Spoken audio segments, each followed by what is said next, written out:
Look sharp, feel sharp, be sharp. Use Gillette Blue Blades with the sharpest edges ever honed. Gillette's Cavalcade of Sports is on the air. From Braves Field in Boston, Gillette presents the World Series. Good afternoon, baseball fans everywhere. This is Jim Britt with Mel Allen greeting you for the Gillette Safety Razor Company as the Cleveland Indians and the Boston Braves get ready for their crucial sixth game of the 1948 Championship Series. Gillette is on the air the year around with on-the-spot reports of leading sports events. Gillette also broadcasts the major boxing match of the week every Friday night. The rival pitchers for this sixth World Series game will be right-hander Bob Lemon of Cleveland and right-hander Bill Voiselle of the Braves. Lemon, you'll recall, won an 8-hitter by a 4-1 score here at Braves Field in the second game of the series to pull the Indians up even with Boston. Voiselle will be making his first series start, but during a 3 2/3 inning relief stint, he restricted Cleveland to a single hit, a single by Larry Doby. As a matter of fact, the relief pitching of all Billy Southworth's firemen in this series has been excellent. During 15 innings in relief roles, Voiselle, Barrett, Potter, Spahn have not allowed an earned run and have held the Indians to 4 hits while striking out 9 and walking only 1.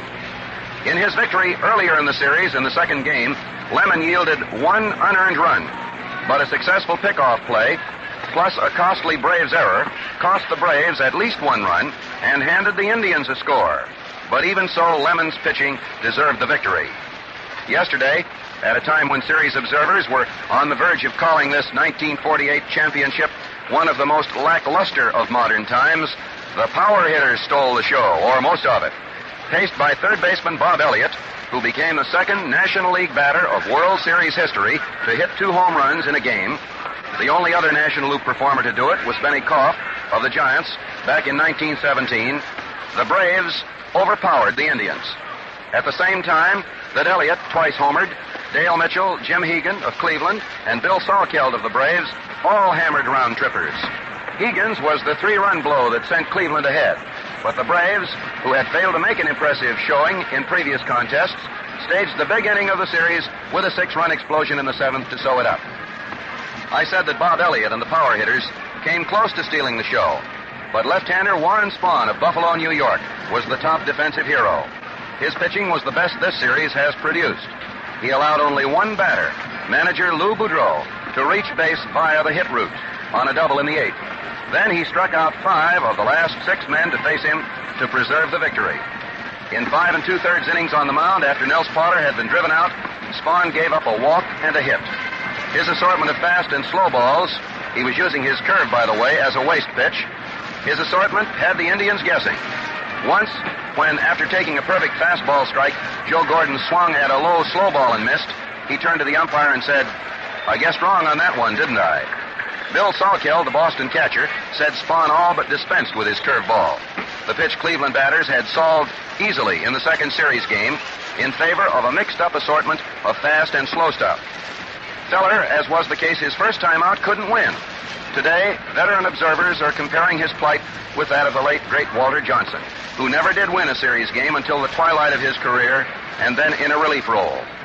No recent series, I think, has seen so many former infielders and outfielders rack up mound victories. Bob Lemon was both an infielder and an outfielder at one time.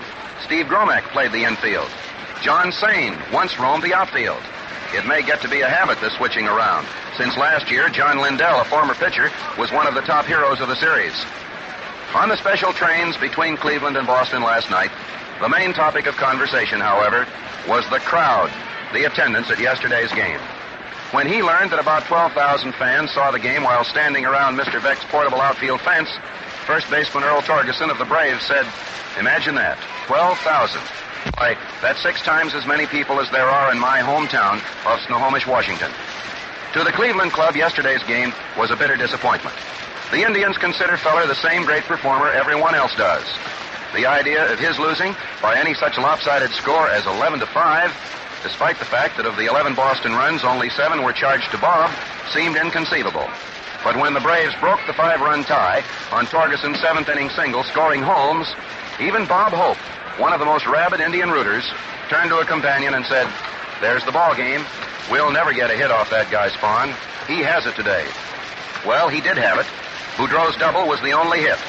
So the series now faces its sixth game with the Braves back on home soil, set to face their second game conqueror, Bob Lemon. Boston seems even more baseball mad today than on the day the series opened. This morning's Boston Herald carried the streamer headline, "Welcome home, Braves. Everyone salutes you."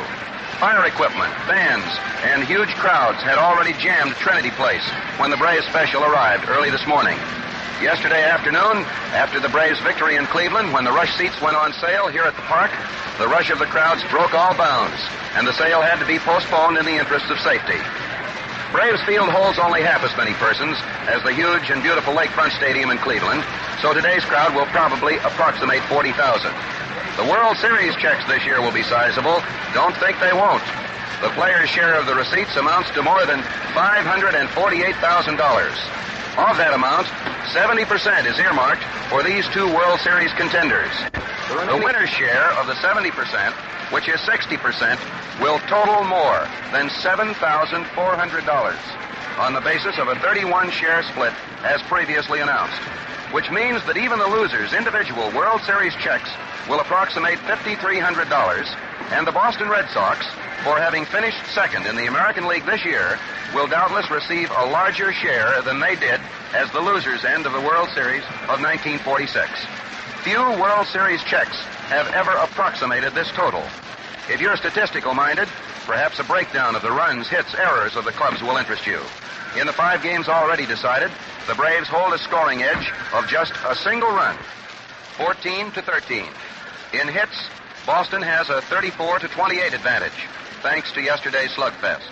The Indians have been charged with the fewer errors, 3-6, and both teams have left 27 runners on base. 20 Indians have struck out, Walt Judnick 4 times. 18 Braves have gone down on strikes, Rickert 4 times. The Braves have walked a total of 11 times, the Indians 10 times. The individual batting leaders are Torgerson and Stanky of Boston, with averages of 429 and 308. For Cleveland, Doby tops the regulars with a mark of 278. Boudreau is 263. In team batting, Boston's mark is 218, Cleveland's 179. And now, before giving you the batting orders and the array of the umpires for this 6th World Series game, hats off to our northern neighbor, our good neighbor, Canada, which today in the Dominion is celebrating Thanksgiving Day. And Gillette, Mel, and I hope that their celebration is enhanced by a thrilling World Series broadcast. Here are the batting orders. For Cleveland, Mitchell, left field. Doby in right field. That's a change. Boudreau, shortstop. Gordon, second base. Keltner, third base. Tucker, Thurman Tucker, formerly of the White Sox, will be in center field. Robinson, first base. Hegan, the catcher. And the pitcher, right-hander Bob Lemon, with a season's record of 20 victories, 14 defeats, and a previous World Series record of 1 victory, an 8-hitter in which he yielded only 1 unearned run. For Boston, Holmes, right field. Dark, shortstop. Torgerson, first base. Elliott, third base. Rickert in left field. Salkeld, the catcher. Mike McCormick in center field. Stanky, second base. And Big Bill Voiselle of 96 South Carolina and Mustang, Oklahoma on the mound with a season's record of 13-13. Bill Summers of the American League at the plate. Bill Stewart of the National League at first base. Bill Grieve of the American League at second base. George Barr of the National League will be at third base. The left field foul umpire will be Babe Pinelli of the National League staff.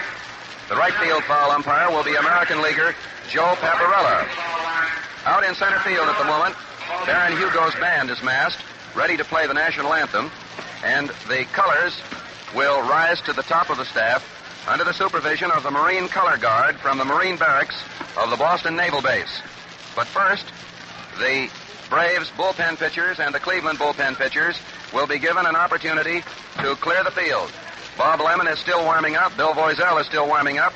Voiselle, incidentally, has pitched a total of 3 2/3 previous innings, has walked no one, has allowed no runs, has had no strikeouts, and has yielded just one single to Larry Doby.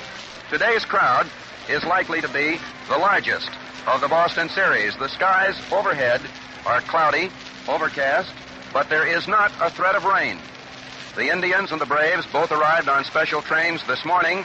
They went through intensive fielding, batting practices, and in just a moment or two, the 6th game of the World Series will get underway. You're familiar with the way the pattern of the previous games has gone, of course. In the opening game, Boston defeated Bob Feller 1-0, Johnny Sain the winning pitcher. In the second game, Cleveland tied it up with a 4-1 victory, Lemon the winner, and Spahn the loser. Ladies and gentlemen, the national anthem.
And now, with the 6th World Series game about to get underway, let me again present my colleague and your play-by-play reporter for the first 4.5 innings, Mel Allen.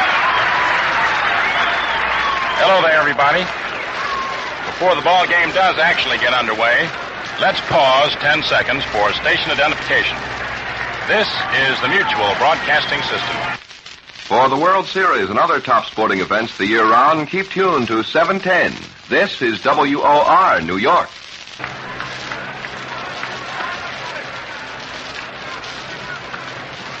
Big Bill Voiselle on the hill for the Boston Braves, a right-hander who won 13 and lost 13 on the regular season. Boy from 96, South Carolina originally, who now lives in Mustang, Oklahoma. Big Bill had more than fair success against the Cleveland Indians in spring training games, and Billy Southworth is entrusting this strong-armed right-hander with the task of keeping the Braves in the World Series. Time is called just before we get underway. Bill Stewart, who's umpiring at first base, calls time. And Joe Paparella of the American League, who's stationed down the right field foul line, is over talking to the Boston Braves right fielder, Tommy Holmes, about something or other. I don't know just what it is. But now everything seems to be all right, and we're all set to go. Dale Mitchell will be leading off for the Cleveland Indians. Mitchell bats him left-handed. Voiselle looks in to get his sign from Bill Salkeld in the crouch back of the plate. Mitchell, who's had 3 out of 19 in the series, hitting at 158. First pitch, it's in there for a call strike. It was a fastball. Bill Voiselle whipped it in there just about knee-high. Bob Elliott goes over into the grass of the infield, picks up a piece of paper. He's laying in fairly close at third, looking for a bunt possibly. Outfield playing Mitchell around toward left. Here's your delivery, and it's high inside for ball 1. That evens up the count 1-1.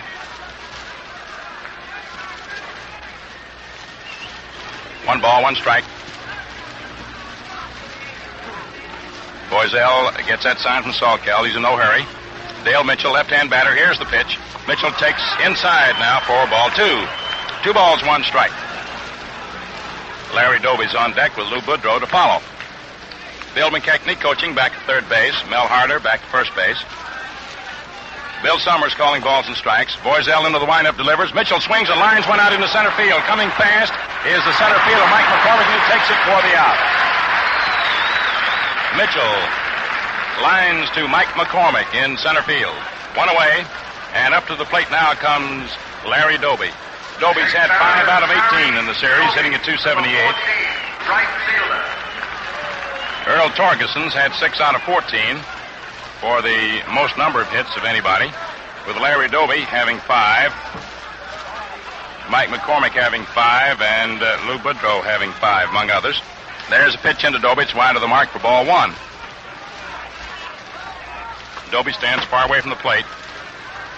Bill Boiselle into the windup. Here's the pitch, and it's in there for a call strike. 1-1. Larry Doby got the only hit off Bill Boiselle the other day when Bill hurled his relief stint. Now the pitch. Doby takes fastball over for called strike 2.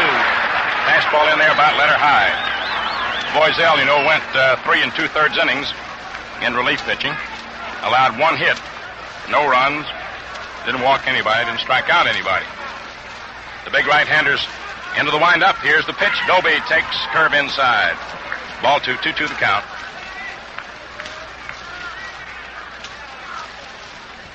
2 balls, 2 strikes, 1 away. Top half of the first inning, 6th game of the World Series, with the Cleveland Indians out in front in games 3-2. Boiselle delivers. Doby swings and lines one out over short into left field for a base hit. Taken out there by Marv Rickard on a couple of hops. He whips his throw into second. And Doby is on with a line single left field for the first hit of the 6th game of the World Series, and Doby's 6th of the Classic. And now here's Lou Boudreau coming up. Boudreau, number 5, shortstop.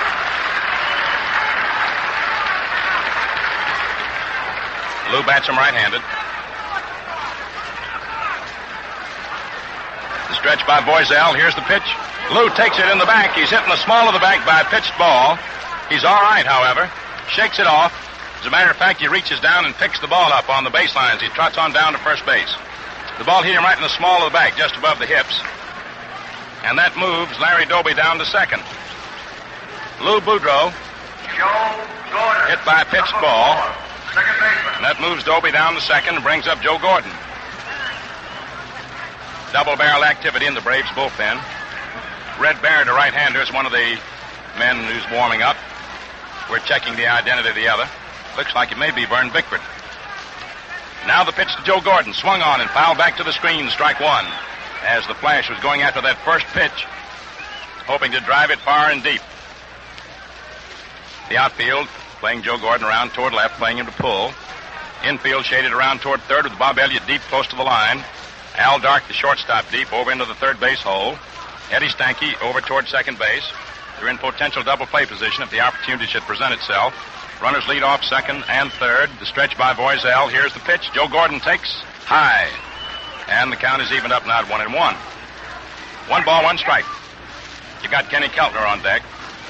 Bill McKechnie coaching at third. Mel Harder at first for Cleveland. A lot of room down that right field line. The outfield so far swung over toward left. Here's your pitch. Gordon takes high again. Ball 2, 2-1. William Boiselle, 6'3", 200-pounder, whose birthplace is listed as Greenwood, South Carolina, but who made 96 South Carolina quite famous. Pitches down to Joe Gordon, who started to swing, held up, but Bill Summers says to strike anyway. And it's a 2-2 count on Gordon. And now Bill Summers indicates that Gordon broke his wrists. In other words, he swung around enough for it to be called a strike. It was a high fastball. And it's a 2-2 count. You got Larry Doby on second. Lou Boudreau on first. 1 out, top half of the first inning, 6th game of the World Series. Bill Boiselle ready with the stretch, looks back at second base. Here's the pitch. Joe Gordon swings and fouls it back to the screen. Count remains 2-2. Gordon guarding that plate very closely. And that time he wasn't flailing away for any great distance. He was just trying to meet the ball. Doesn't want to strike out if he can help it. Of course, if he sees something that comes in there pretty fat, he might tee off on it. All right, Boiselle is ready with the stretch. Doby leads off second, Boudreaux off first. Here's the pitch. Joe Gordon swings and lines one deep to left field. Going back is Rickard. He makes the catch of the line drive. And the runners have to hustle back to their respective bases. Doby to second and Boudreaux to first.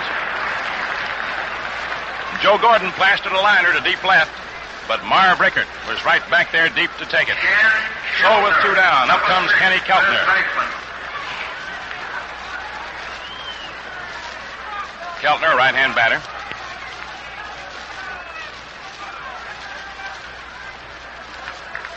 Boiselle looks in to get that sign from Bill Salkel. The outfield and infield setup is the same for Keltner as it was for Gordon. They're both extreme full hitters, although occasionally they might blast one to right. Bill Boiselle ready. Doby leads off second, Boudreaux off first. Here's the pitch. Keltner takes a hook that's inside for a ball. Kenny Keltner, who's had only one hit in this series, 1 out of 17.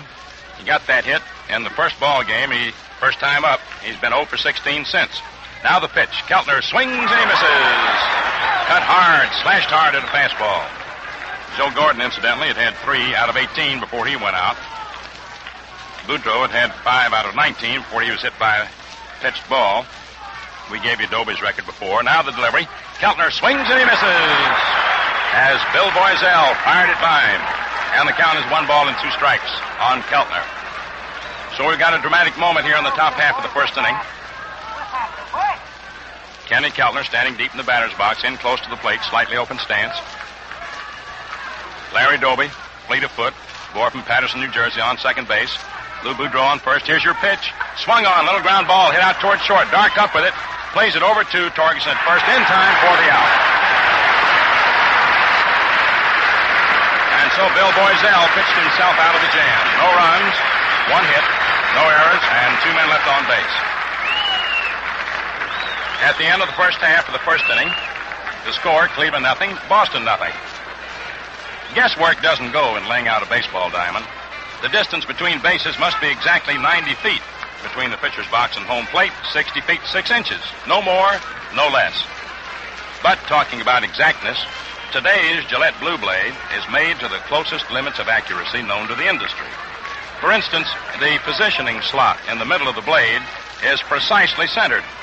When you tighten the holder, the Gillette Blue Blade lines up absolutely parallel with the razor guard, extends just the correct distance for smooth, easy shaving. Thus, you have a perfectly matched shaving instrument that glides through beard with light, gentle strokes. Ask for Gillette Blue Blades, 5 for a quarter, or get a handy 20-blade Gillette dispenser for 98 cents. Look sharp, feel sharp, be sharp. Use Gillette Blue Blades with the sharpest edges ever honed.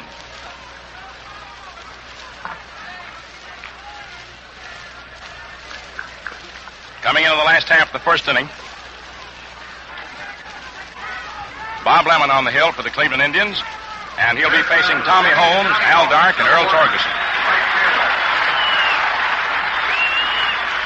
Incidentally, a sidelight about Kenny Keltner and a possible reason for his not hitting better in the series.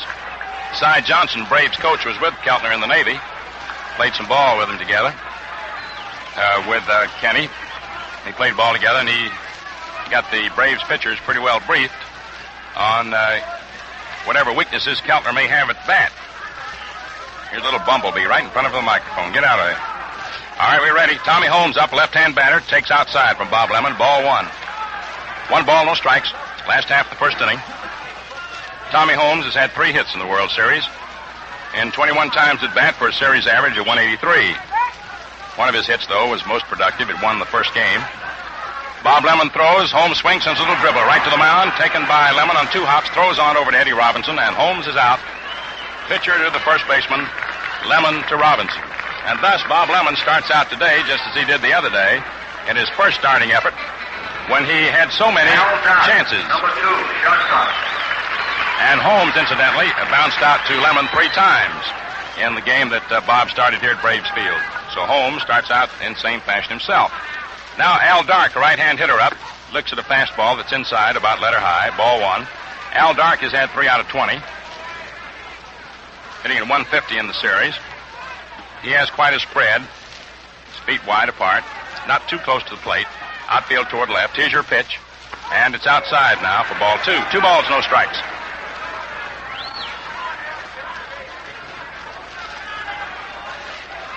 Two nothing to count.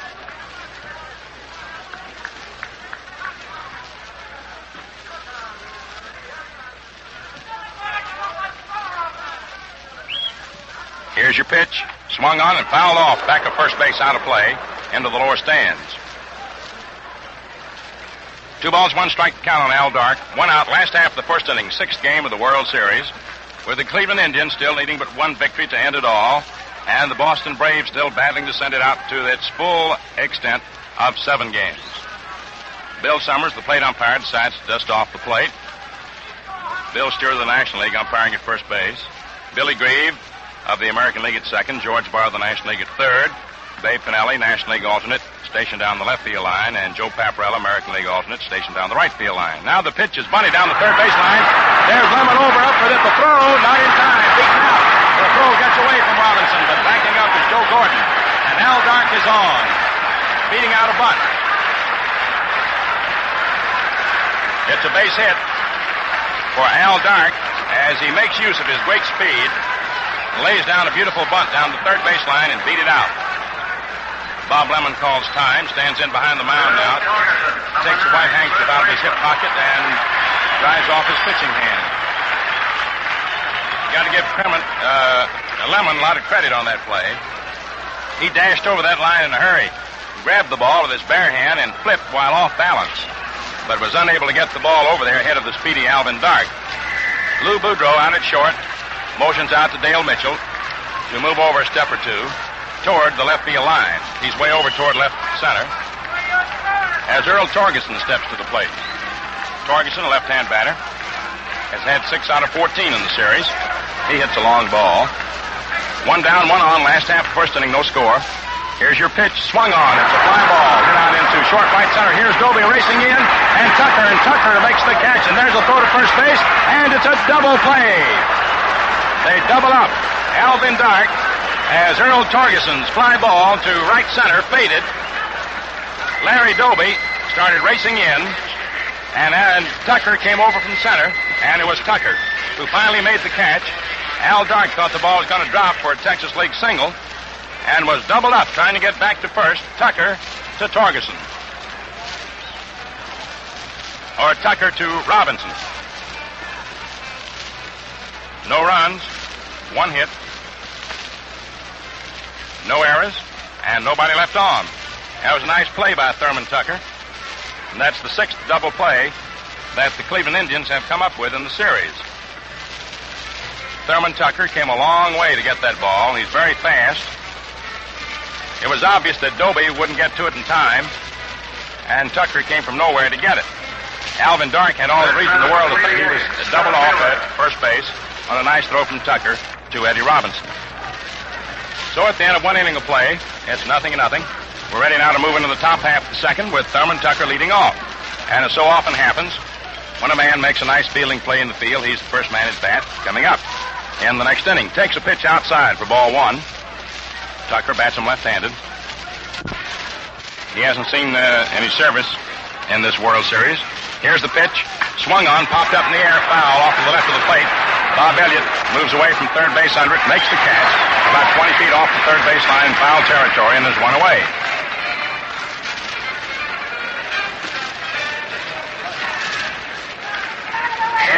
Now coming to bat is Eddie Robinson.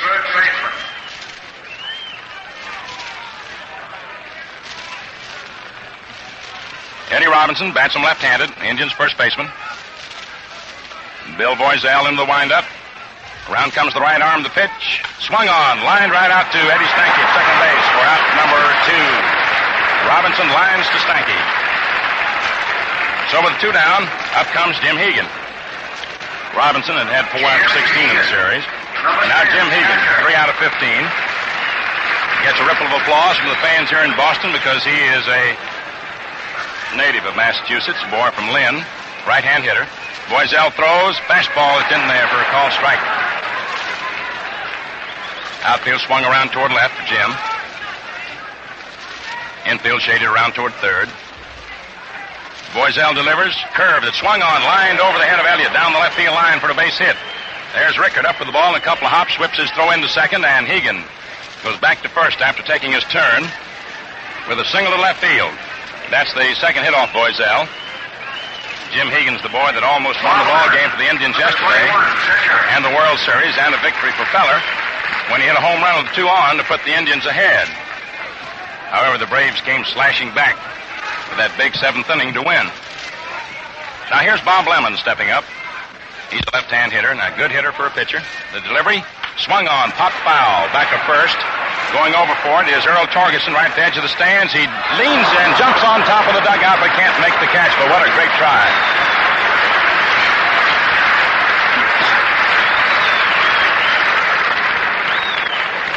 Torgerson sort of jumped onto the Indians' dugout trying to catch that one. Certainly gave it a great try. 1 strike to count on Bob Lemon. Lemon was hitless and 4 times at bat. Boiselle with a stretch, checks his runner. Here's the pitch. Lemon swings and sends a long fly ball into left center field. Marv Rickard races back under it, makes the catch. That's all for Cleveland, top of the second. No runs, 1 hit, no errors, and 1 man left on. The score at the end of an inning and a half: Cleveland nothing, Boston nothing. Ray Scarborough, well-known pitcher for the Washington Senators, is watching today's game with us. Hear what he has to say about the convenience of the new Gillette Blue Blade dispenser. Come in, Ray. I'm glad to recommend the Gillette dispenser to you fans, for it's the handiest thing I've come across in a long time. My beard is tough, and I change blades frequently. But with the dispenser, that's no trouble at all. Now, folks, that was Ray Scarborough. Next time you buy Gillette Blue Blades, take his advice. Ask for them in the handy Gillette dispenser. It comes loaded with 20 blades, 40 shaving edges, for the price of the blades alone. 98 cents here and $1 in Canada. Look sharp, feel sharp, be sharp. Use Gillette Blue Blades with the sharpest edges ever honed.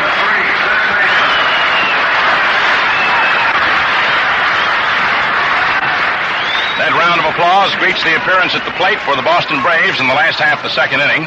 Bob Elliott. Elliott's the lad who hit 2 home runs yesterday, who sparked the Braves to their comeback victory over the Cleveland Indians to prolong the series to at least the 6th game and a return to Braves Field here in Boston. Elliott, a right-hand hitter, now has a batting average in the series of 4 out of 18. That's .222, but he has driven in 5 runs. That's more runs than anyone else has driven in the series. Jimmy Hegan, for the Indians, has driven in 4. Takes second place in the RBI department. It'll be Bob Elliott, Marv Rickard, and Bill Salkeld facing Bob Lemon. Lemon, a right-hander, faced the Braves in the second game of the World Series and beat them 4-1. Let the Braves have 8 hits, but he scattered them very nicely. Bob Lemon all set. All set to pitch to Bob Elliott.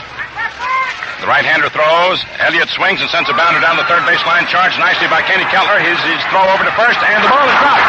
It's dropped by Robinson, and Elliott is safe.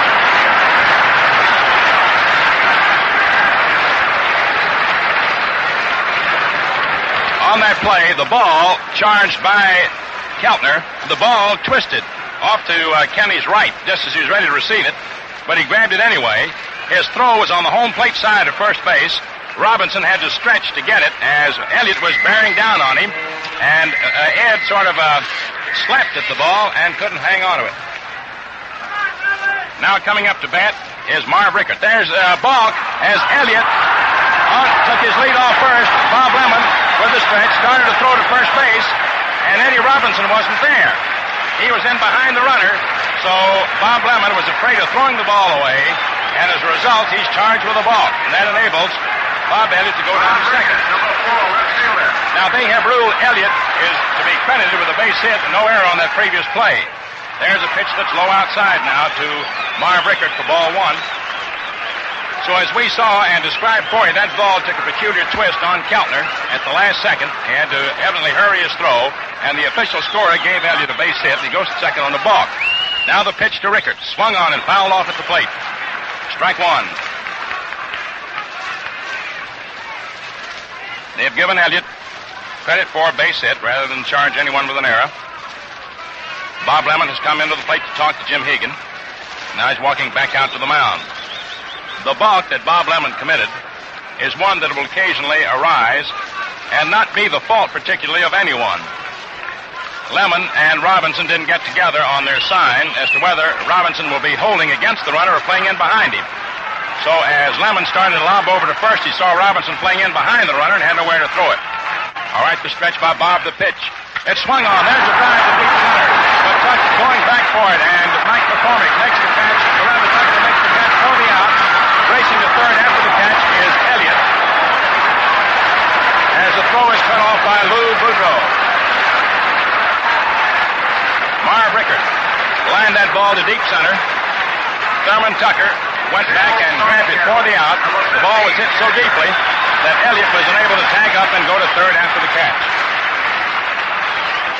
Now Bill Salkel steps in. Salkel, the left-hand batter. Lou Boudreau motions out to Thurman Tucker to come in a step or two. Motions over to Larry Doby, who's playing right field today, to move in a step. The infield is laying in, hoping to cut the run off the plate if the opportunity should present itself. Bill Salkel, the batter, left-hand hitter. Bob Lemon throws a pitch that swung on a little roller down the first base line. It's fielded by Robinson, who steps on first to retire Salkel, and Elliott holds third. Salkel grounds out to Robinson unassisted, with Elliott holding third. So they're two down. And now Lou Boudreau comes over to the mound to talk to Bobby Lemon. 31, center fielder. Coming to the plate is Mike McCormick. Mike McCormick, a right-hand batter. Infield goes back in normal position. Outfield step round toward left. Lemon looks in to get his sign. Starts the windup. In comes the pitch. Swung on, so the roller hits slowly down toward third. Keltner charges it. Flips over to Robinson in time for the out. And the Boston Braves failed to score in the last half of the second inning, though they threatened. No runs, one hit. No errors, and one man left on base. And the score at the end of 2 innings of play is 0-0. Bob Elliott was credited with the base hit on his tricky roller that Keltner charged, fielded, threw to first base on. The ball was dropped by Eddie Robinson, but in the judgment of the official scorer, it was a tough play, and they gave Elliott credit for a base hit. Then Lemon balked. Elliott went to second. Rickard's long liner to deep center, gathered in by Tucker, was deep enough to enable Elliott to tag up second, go to third after the catch. Then Elliott held third as Bill Salkel's little dribbler down the first baseline was handled by Eddie Robinson unassisted, and Mike McCormick ended the inning grounding out, third to first. Let's pause 10 seconds now for station identification. This is the Mutual Broadcasting System. The La Rosa Hollywood Theater of Stars will be heard at 1:30 tomorrow afternoon over WOR New York.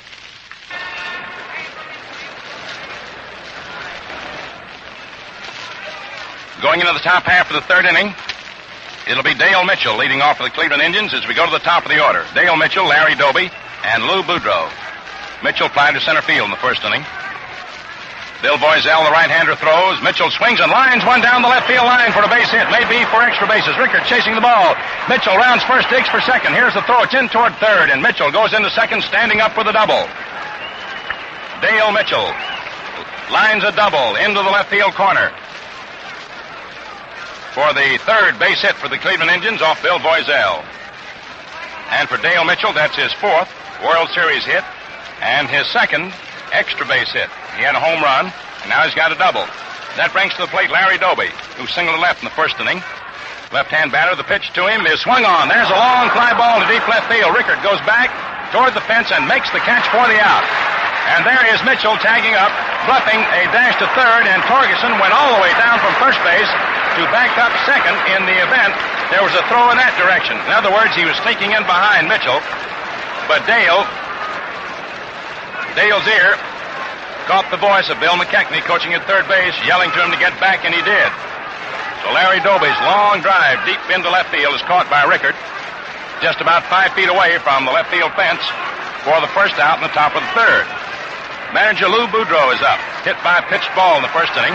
Bill Boiselle throws. The pitch is swung on, hit out into right field. Racing over is Tommy Holmes, and he drops the ball. Now Mitchell digs for third. He rounds it on his way to the plate. He goes in to score, and on at second base is Lou Boudreau, as Lou sliced one into right field, and Tommy Holmes raced over, got his glove on the ball, and then dropped it. Mitchell was racing toward third, had to hold up, thinking that Holmes would get the ball, and then when he dropped it, Bill McKechnie waved him on. It scored as a double for Lou Boudreau. Into the right field sector, a run batted in for Lou. Mitchell scores, and for Boudreau, that is his fourth double of the series, and his third run batted in. The Indians now lead 1-0. Joe Gordon up. Gordon takes a high fastball. Ball one. 1-0, favored Cleveland. Top half the third inning, one down. Lou Boudreau leading off second. Bill Boiselle throws. Joe Gordon licks at a fastball that's inside. Ball two. What a great player that Lou Boudreau is. He is really tremendous. Activity in the Braves bullpen. You've got Red Barrett and Vern Bickford, two right-handers throwing. Bill Boiselle delivers to Joe Gordon. Curveball stays high. Ball three. 3 balls, no strikes. Bill Salkel fires the ball back out to Boiselle.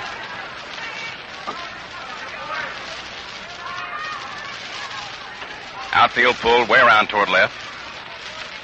Boudreau leads off second. Here's your pitch. Gordon takes a strike call.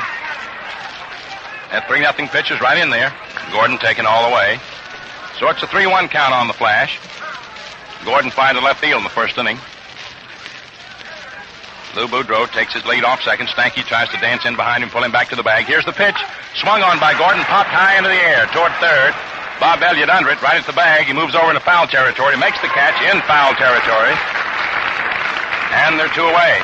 Gordon fouls out to Elliott, about a foot outside the third base bag. Now with 2 down, up comes Kenny Keltner. Keltner was tossed out by Al Dark in the first inning. Right-hand hitter stands deep in the batter's box, in close to the plate. Slightly open stance. Pull hitter, outfield toward left. Eddie Stanky just about 2 strides to the right of second as we look out onto the field. Here's the pitch, and it's a high fastball. Ball one.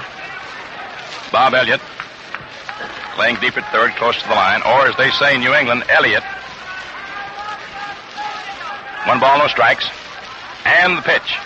Swung on it, missed strike one, and how that Keltner did take a cut at that one. He was really slashing. I'll say one thing for Keltner. If Boiselle should happen to give him something on the outside that Keltner can get hold of, he's got an entire county to hit it into in the right field sector. Now the pitch. Keltner swings and fouls it off the plate. Strike 2, 1-2. Of course, Keltner's primarily a pull hitter. But every once in a while, you'll find these extreme pull hitters shifting their feet if they get the type of pitch they figure they can work it on and hitting to the opposite field. Now, you've got, for example, Tommy Holmes playing almost straightaway center field. He's not more than 3 strides to the right of a straightaway center field position, and he's the right fielder. And Rickard way over on the left field line. Now the pitch to Keltner. Swung on it. Missed strike 3.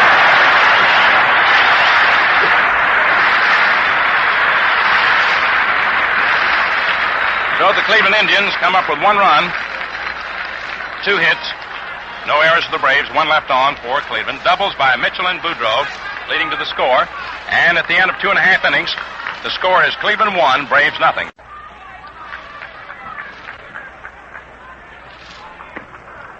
Coming into the last half of the third inning is going to be Eddie Stanky leading off for the Boston Braves. Indians lead 1-0. It'll be Eddie Stanky, to be followed by Bill Boiselle, and then we'll go to the top of the order and pick up Tommy Holmes. Eddie bats him right-handed. He's had 4 hits and 13 times at bat in the series. Outfield around toward left. Not too extreme, however, and not too deep. Bob Lemon delivers. Fastball that's high. Ball 1. Stanky sort of a half bluffed a bunt and had to look at Kenny Keltner. Keltner's laying back fairly deep. Of course, Stanky may not be laying one down because that ankle injury slowed him up tremendously. Here's your pitch, and it's low inside for ball 2.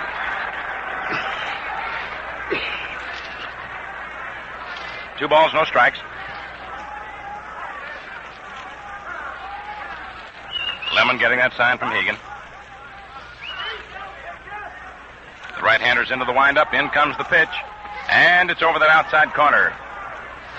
Belt high for a call strike, and the count is 2-1. 1-0 favor Cleveland. We're in the last half of the third inning. Lemon taking lots of time. Joe Gordon stationed deep and over near second base. Now the pitch. Stanky takes, and it's over the inside corner, just below the shoulders for called strike 2. So he got a 2-2 count on it, Eddie. Eddie didn't like the decision on that. Reaches down, snatches a little dirt off the ground. Meantime, delivers himself of a choice word or two. Taps his spikes with the bat. Now he moves into hitting position once more. He's ready. Actually, his right or back foot is out of bounds of the batter's box, but they don't pay too much attention to it. Now the pitch, swung on and fouled back to the screen. Count remains 2-2. Every once in a while, a catcher will call to the umpire's attention the fact that Stanky's hind foot is outside the back restraining line of the batter's box, which, strictly speaking, is against the rules. Catcher will do that once in a while to try and rattle Eddie. But they're not saying anything about it right now, but from our perch up here, with the line still not yet obliterated, you can see it's way out of there. 2 balls, 2 strikes. Stanky slightly bent at the knees. Takes a high fastball for ball 3. So he got a full count on Eddie, 3-2. Leading off for the Braves in the last half of the third inning. 1-0, favor Cleveland. Doubles in the top of the third inning by Mitchell and Boudreaux, giving the Indians a run. Here's your pitch, and it's inside, ball 4.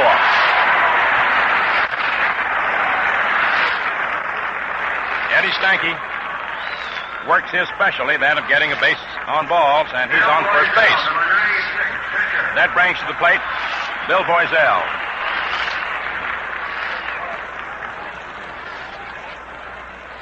Boiselle is not too much of a hitter. Matter of fact, I think his batting average matches the number on his uniform, 96. That is his regular season batting average.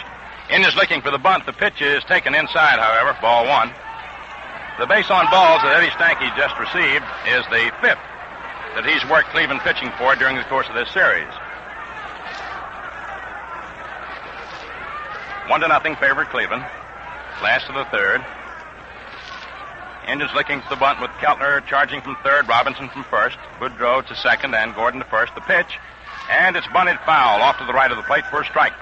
1-1. 1 ball, 1 strike. The tempo of the game hasn't been too rapid. It's been a case of the Braves trying to play it for all it's worth, realizing that they cannot make a slip whatsoever, else the World Series will be over.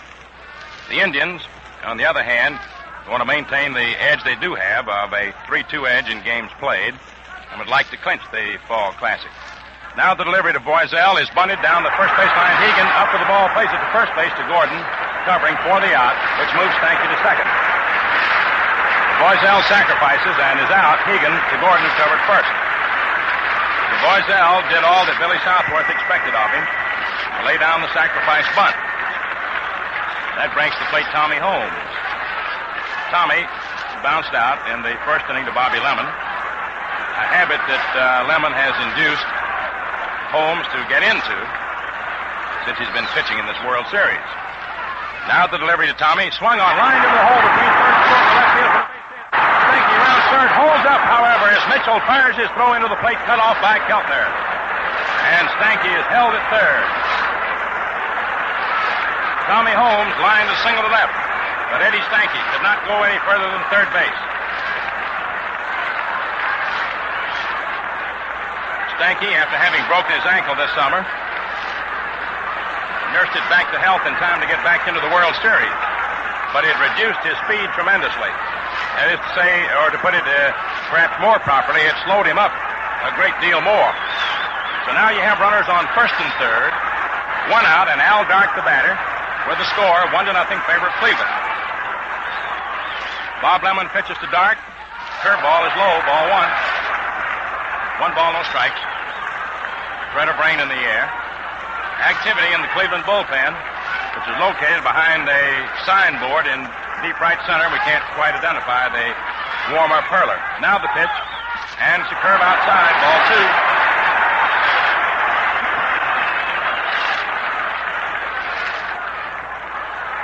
We believe it to be Steve Gromek. Steve Gromek throwing the bullpen for Cleveland. Bob Lemon, who beat the Braves 4-1 in the second game of the World Series, in a little difficulty right now. Indians lead 1-0, last and third. Stanky on third. Holmes on first, 1 out. Stretch the pitch. Al Dark takes low, ball three.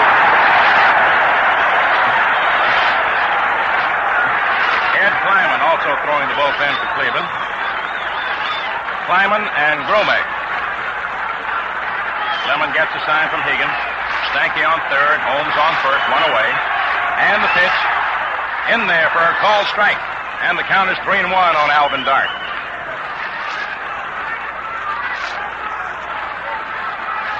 Three balls, 1 strike. Outfield, round toward left. Not too deep and right. Indians infield in double play position. Here's the pitch. Swung on. The ground ball hit back to Lemon. Lemon to Boudreau for 1. Back to Robinson. Double play.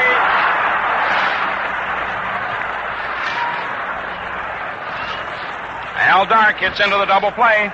Lemon to Boudreau to Robinson. And that's all for the Braves' threat in the last half of the third inning. No runs, 1 hit, no Indian errors, and 1 man left on for Boston. And thus you had the spectacle, if we might use that word, of a base hit with a runner on second base, but yet advancing him only to third. And thus the Braves were unable to score, and at the end of 3 innings of play, the Indians lead 1-0. Your 3-inning totals: Cleveland, 1 run, 4 hits, no errors, 4 men left on, and the Boston Braves, no runs, 3 hits, no errors, and 2 men left on base. Thus we're ready now to move into the top half of the 4th inning. Incidentally, that was the 4th double play that the Cleveland Indians have come up with behind Bob Lemon in the course of this World Series. The Indians have come up with 7 double plays overall in this World Series, and a pitcher will always tell you that's the greatest play in baseball. Runners on those bases for the boys to come up with that double play and get them out of those jams. All right, Thurman Tucker leads off for Cleveland, top of the 4th. Left-hand batter takes low, ball 1. Tucker fouled out in the second inning to Bob Elliott, making his first appearance in the series. Although he's a left-hand hitter, they don't play him to pull too sharply. Takes a delivery into the dirt, ball 2. You have to watch Tucker because he's a very fast man. He likes to lay him down that third baseline and beat him out. Bob Elliott, of course, is aware of that. He's laying in close at third.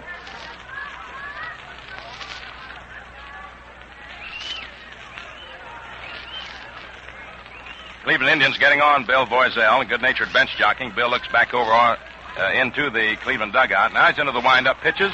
Tucker swings and fouls it off to the right of the plate. 2-1 the count.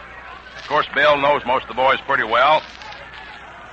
When a member of the New York Giants, Voiselle used to pitch against the Indians in spring training. Now the delivery. Swung on, it's a bounding ball hit out toward second base. Stanky to his right, up with it, over to first, in time for the out. Tucker grounding out Stanky to Torgerson. Eddie handling himself very loosely and easily as he fielded that ball within 1 stride of second base as you look out onto the field. Now Eddie Robinson steps up, a left-hand batter. Lined out to Stanky in the second inning. Outfield goes back a little deep, almost straight away. Bill Boiselle throws, pitch is swung on, fouled off, out of play, back of third. Strike 1, as Robinson didn't get around that ball fast enough and hit it on the handle of the bat and fouled it off out of play. 1-0 favorite Cleveland.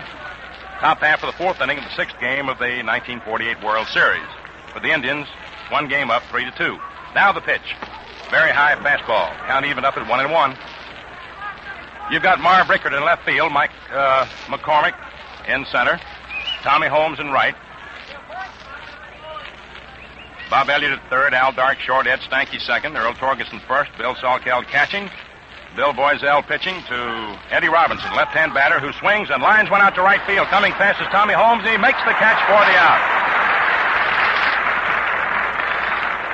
Robinson lines to Holmes in right field. Tommy had to come in for that ball because it was sinking and might have dropped for the base hit, but for his quick burst of speed and his quick reaction in moving in on that ball. Now with 2 down, you got Jimmy Higgins stepping up. Jim single to left field in the second inning. Bill Boiselle, anxious to work, delivers. Higgins looks at a fastball that's in there for a called strike. Jim Higgins is on his way to becoming one of the all-time great catchers, in most folks' estimation, in the American League. Now the delivery. Swung on and missed strike 2 as he made Higgins go after a bad ball. A low inside fastball. 2 strikes to count on the Indian catcher. 1-0, favored Cleveland, top of the 4th. Boiselle throws, sidearm fastball that's high outside. 1-2. That might have been a sidearm curve instead of a sidearm fastball. In any event, it was outside and high. So the count is 1-2. Boiselle throws, pitch is swung on and missed. Strike 3. And I mean, that big Bill just reared back and fired that one. No runs, no hits, no errors, nobody left on. And at the end of 3.5 innings, the score, Cleveland 1, Boston 0. Years ago, when the first World Series was played, nobody dreamed that someday this great baseball classic would be broadcast everywhere as it is today. Neither did anybody dream of a razor as advanced in principle as the ultra-modern Gillette Super Speed razor. This one-piece razor has a notched positioning bar for use with the Gillette Blue Blade dispenser. You just hook on a blade and it drops in place, presto. Then twist the handle, and you're ready for the smoothest, most refreshing shave you ever had. There's nothing to fit together, nothing to jam or clog. To clean, simply loosen the razor, rinse, and shake. Why not enjoy extra shaving comfort and convenience? Ask for the improved Gillette Super Speed razor with 10-blade Gillette dispenser. A big $1.50 value for only $1. Last half of the 4th inning.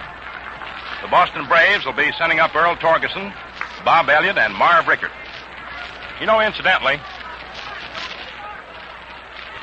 we had a wire, Jim Britt and I had wires asking us if a player was ever put out of a World Series game for arguing with an umpire, thing that stemmed from Lou Boudreau arguing with Bill Stewart the other day. In answer to that, we can tell you that Frank Chance, Cub first baseman and manager in 1910, was put out of a World Series game, and Heine Manush with the Washington Senators, a left fielder, was put out of a World Series game in 1933 by the umpires. But Joe Medrick was put out by the Baseball Commission of the 34 World Series. There's a pitch that's outside for ball 1. 1 ball, no strikes. 1-0 favorite Cleveland, last half of the 4th inning. Earl Torgerson, left-hand batter. Bob Lemon, the right-hander of the windup. Here's the pitch, and it's in there for a call strike. Count even up at 1-1.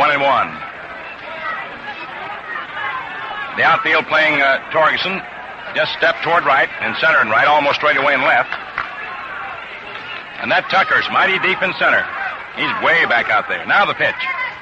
And it's just outside for ball 2. 2-1. Third baseman Kenny Keltner laying about 12 feet off the third baseline. Lou Boudreau is in about 4 or 5 steps at short over near second. Joe Gordon on the edge of the outfield grass, shading second just a little bit more than first. With Eddie Robinson, the first baseman, deep and about 5 feet off the first baseline. Bob Lemon into the windup. In comes the pitch. Torgerson swings and lifts a fly ball foul. Back of third, going to go out of play, dropping harmlessly to the ground in foul territory. It's not high enough to permit either Kenny Keltner, the third baseman, nor Dale Mitchell, the left fielder, to get to. So the count on the batter is 2 balls, 2 strikes. Earl Torgerson, Braves first baseman, leading off in the last half of the 4th inning.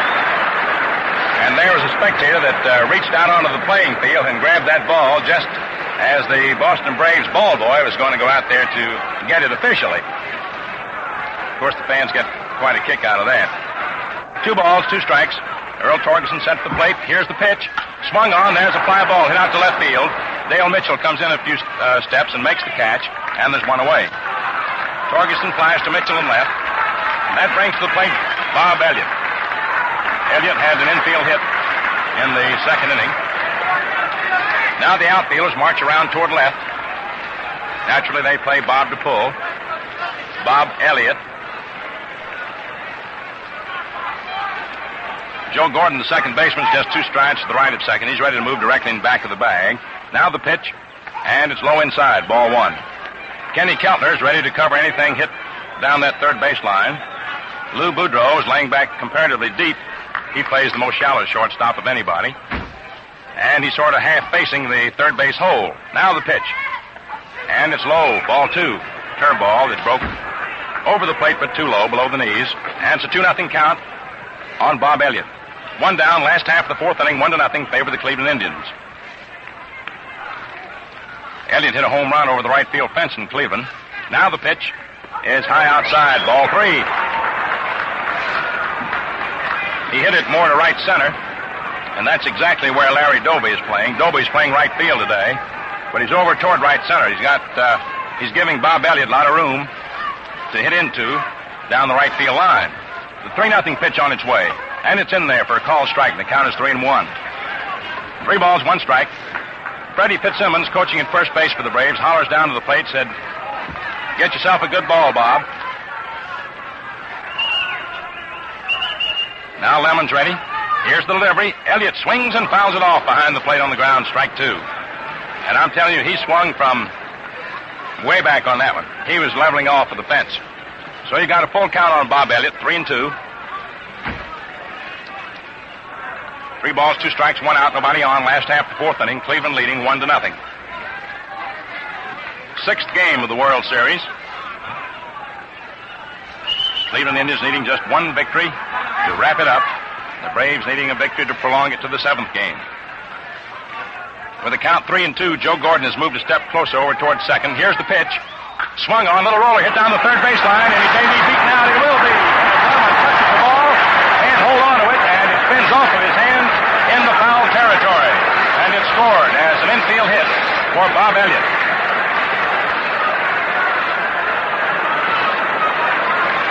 Bob swung with all his might, but succeeded only in topping the pitch. It rolled slowly down the third baseline. Keltner was laying back deep at third, as we told you, so Lemon had to field it. He raced over, got his bare hand on the ball, but it spun off, and as he tried to pick it up, all in the same motion, he sort of half pushed it across the foul line a few feet. And Elliott easily beat it for an infield hit. That's the 4th hit for the Boston Braves, and 3 of them have been infield hits. All of them on plays that Bob Lemon was involved in. And now you've got Marv Rickard, left-hand hitter up. Rickard swings and foul tips it, strike 1. Bob Lemon throws a sinker, which is difficult for a hitter to lift. And thus, as he forces these hitters to hit that sinker, they're topping the pitch and making them roll on the ground. Sometimes when the batter gets ahead of the pitcher in the count, and the pitcher figures he can't get that sinker over, then you might give him something a little too fat, and they will hit it up in the air. Marv Rickard, left-hand hitter up, stretched by Lemon, the pitch. Rickard takes outside, ball 1, 1-1. It's a 1-0 ball game in favor of the Cleveland Indians. We're in the last half of the fourth inning at Braves Field. Bob Elliott's on first base, 1 out, and Marv Rickard, who flied to center in the second inning, the batter. Lemon all set. Here's his pitch, and it's outside. Ball 2. 2 balls, 1 strike. Billy Southworth coaching at third base, slapping his hands together, walking up and down. Freddie Fitzsimmons coaching at first, watching Eddie Robinson for Bob Elliott. Robinson not on the bag with Elliott, but just a step in behind him. Outfield for Marv Rickard. Step toward right, almost straight away. Lemon delivers. Rickard takes strike 2 call. It was a fastball. It came in there just below the shoulders. Rickard steps out of the batter's box for a moment. Now he's back in hitting position. Count on him, 2-2. 2 balls, 2 strikes, 1 out. Lemon looks in to get the sign from Hegan. Ready now, takes a stretch. Elliott moves off first. Here's the pitch. Swung on. There's a long fly ball hit to left field. Dale Mitchell going back. He's going to get under it, near the wall, makes the catch. Elliott, all the way down to second, turns and races back to first. Dale Mitchell caught that ball not more than 8 to 10 feet away from the left field fence, more than 335 feet away from home plate, which is a pretty good drive for a left-hand hitter who hit to the opposite field. So they're 2 down, and Bill Salkeld coming up. The Braves catcher grounded out to first baseman Eddie Robinson in the second inning. Left-hand batter. Bob Lemon proceeds to work on him. Elliott moves off first. Now the pitch is outside. Ball 1. Kenny Keltner walks in a step or two at third, kicks the dirt, hollers something over to Bob Lemon. Lou Boudreau at short, looks around his outfielders, sees that they're set properly. Now he motions Thurman Tucker to come in a couple of steps. It's really wonderful to watch Lou in action in a ball game. He's busy with something every moment. Now the delivery. Hands a fastball high. Ball 2. Lou is either giving signs to Jim Hegan, the catcher, or hollering something to the pitcher, or motioning his outfielders to move a step this way or that way, or back or in. Now he looks around to see where Doby is, and Tucker and everybody. Then he has to worry about his own position. Bob Lemon all set. He throws the pitch outside. Ball 3. 3 balls, no strikes. Bill Salkeld, the batter. Kenny Keltner laying about 10, 12 feet off the third base line and about halfway back. Lou Boudreau is in halfway over near the bag. Now the pitch. And it's right in there for a call strike. 3-1. Activity in the Indians' bullpen. Steve Gromek and Eddie Kleiman. 2 right-handers throwing. Joe Gordon very deep, halfway between first and second. He's back on the outfield grass. Now the delivery. There goes Elliott. Pitch is taken outside. Ball 4. Evidently they had the hit and run on. I don't think Elliott was trying to steal. They evidently had the hit and run on, and the pitch was way outside and was taken for ball 4. And now Salkeld has an equal number of bases on balls as Eddie Stanky. They both have worked Cleveland pitchers for 5 bases on balls during the course of the series. So Salkeld is on first. Bob Elliott's on second. There are 2 down. And the batter is Mike McCormick, who grounded out to Kenny Keltner in the second inning. Mike has had 5 base hits in the series. Outfield playing McCormick toward left, not too deep. Bob Lemon throws. McCormick takes strike call, curveball. Got the outside corner just above the letters. Larry Doby is comparatively shallow in right field. McCormick's power is more to left center. Left or left center. Now the pitch is swung on. He's right back through the middle. Out over second. Here is Elliott down to third on the way to the plate. Here's the throw. Elliott slide. Mistake.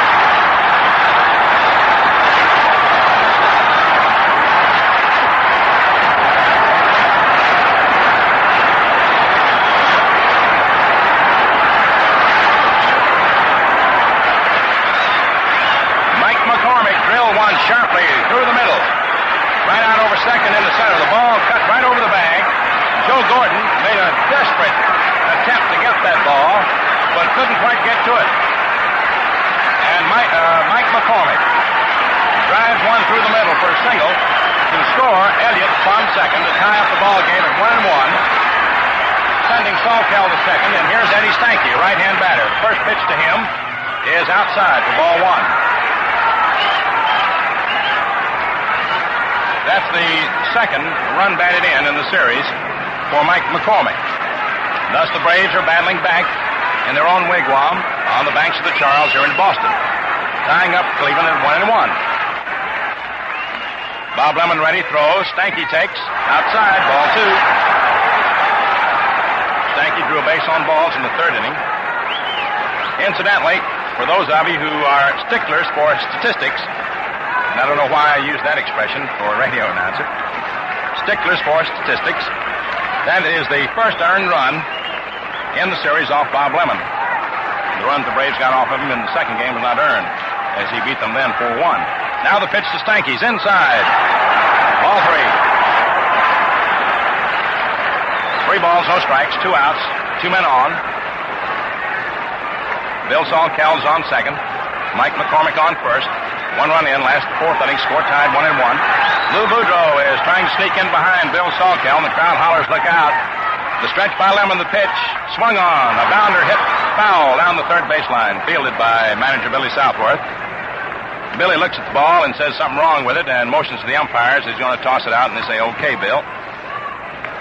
These Boston fans have come to respect manager Lou Boudreau's great pickoff play as he began to edge in behind Bill Salkeld before the previous pitch.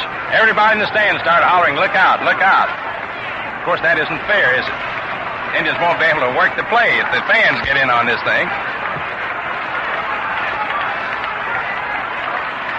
Eddie Stanky up the plate. 3 balls, 1 strike. Stretch by Bob Lemon. Lou easing in behind. There's the attempted pick off the throw, not in time. And let me tell you something. Lou Boudreau caught the ball and stepped toward the mound to return it to Bob Lemon. If he had stayed there and re-tagged Salkeld, he had him out because Salkeld lost his balance. Lou just saw he didn't have him and took a step toward the mound to return the ball. Salkeld, for some reason, lost his balance and his footing. And if Lou had just stood there and tagged him again, he'd have had him. There's the attempted pickoff again, the throw, and it hits Salkeld. And Joe Gordon, backing up, gets the ball. The ball hit Bill the ball hit Bill. Well, Bill will have to eat dinner standing up for about a week. Lou Boudreau never did get his glove on the ball, and it was Joe Gordon who had to finally field it as it was slowed up by Bill Salkeld as the Indians again attempted to pick off. 3 balls, 1 strike on Eddie Stanky. Salkeld leads off second. Mike McCormick off first. The stretch by Bobby Lemon. Here's the pitch. Stanky takes high. Ball 4, and that loads him up.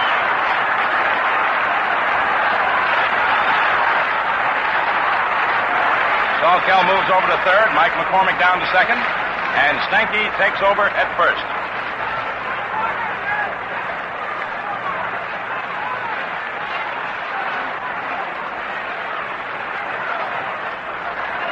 Bill Boiselle, the batter, with the bases jammed, 2 outs.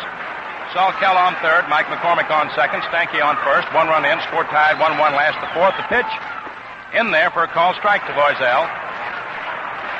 I think perhaps the most surprised individual in this ballpark, in the event that Boiselle would get a base hit, would be Bill Boiselle. Now the pitch. Boiselle takes inside. Ball 1. Bill likes to brag about his hitting prowess, but only in a jocular fashion. He says, shucks, I'm just paid to pitch, and that's all I try to do. But he says, I'm up there swinging, since you never know when I'm liable to get hold of one. Now the pitch is on its way. Fastball, it's high. Ball 2, 2-1. And Bobby Lemon is a little bit angry with himself. Lemon came off the mound and took the return throw from Hegan. And I think Jim Hegan a little bit angry with Bob. I mean, to the extent that he fired that ball back at Lemon. Come on, Bob, get the ball over. 2 balls, 1 strike. Bases jammed. 2 outs. Lemon into the windup and the pitch. Swung on and missed. Strike 2. 2-2 the count. Eddie Robinson came dashing over to first base to take a possible pickoff throw from Hegan. Eddie Stanky had pretty good lead off first, but Eddie got back in plenty of time. Brady Fitzsimmons watching Robinson for Stanky. So you got a count of 2 balls, 2 strikes, 2 outs, bases jammed. Bob Lemon into the windup. Here's the pitch to Bill Boiselle. Swung on. It's a ground ball hit out towards second. Gordon grabs it, up with it, almost booted it. Throws over to Robinson in time for the out.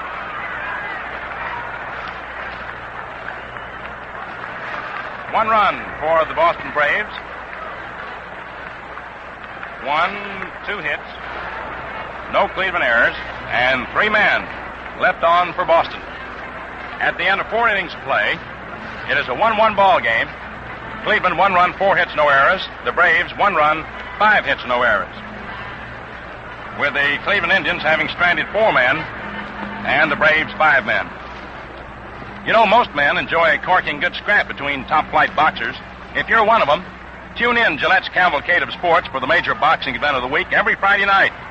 Consult your daily newspaper for time and station. We pause 10 seconds for station identification. This is the Mutual Broadcasting System. You'll hear Queen for a Day immediately following today's World Series game over WOR, New York.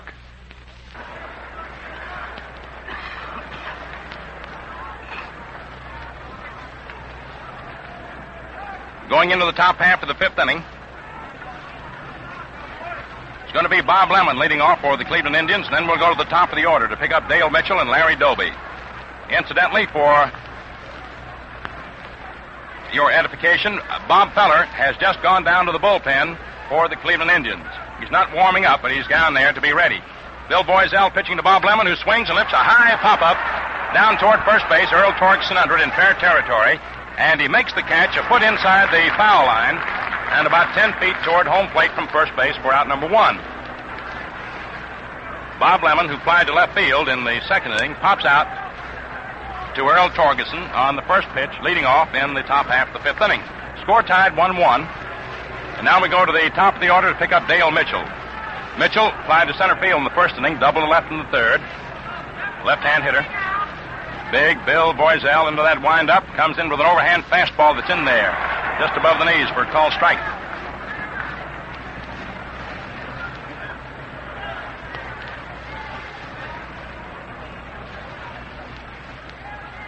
Mitchell's a 6'1", 195-pounder, left-hand hitter. Swings and lifts a high pop-up foul off to the left of the plate. There's Bob Elliott racing over near the stands, gets under it, makes the catch. Dale Mitchell fouls out to Bob Elliott, who made a nice play as he raced all the way across the foul line to the edge of the Braves dugout, which is a pretty good dash since there's a lot of room between the stands and the foul line here at Braves Field. Caught the ball just at the edge of the stands near the Braves dugout. Now with two down, up to the plate steps Larry Doby. Single to left in the first inning, fly to left in the third. Left-hand batter. He looks at a fastball inside around the letters for ball one. The folks in Paterson, New Jersey claim Larry Doby as their hometown boy, and we have indicated that many times. Here's a pitch low outside, ball two. We have also said that he resides in Norwood, Ohio, or is it Norwalk, Ohio? The Cleveland Public Relations Director insists that he resides in Norwalk, Ohio, but we know for a fact that he does live in Paterson, New Jersey. Now there's a fastball low for ball three. Chances are he lives in Norwalk, Ohio, during the course of the summer when he's playing ball with Cleveland, but his main home is in Paterson, New Jersey. Now the 3-0 pitch on its way to the left-hand batter. Larry Doby takes it, and it's high, ball four.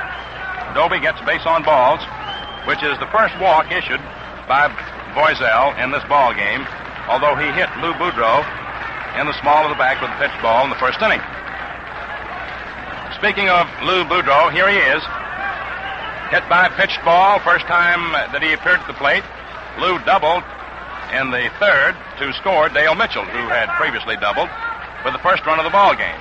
We're tied up 1-1, top of the fifth. Larry Doby leads off first, the stretch. The pitch, has a pitch out. The runner's not going. No throw. Ball one. They thought Larry Doby might be stealing. Called for a pitch out, but Larry was not going down. Doby is terrific at bluffing a dash to second. He can really fool you on that. He might attempt to steal. You never can tell.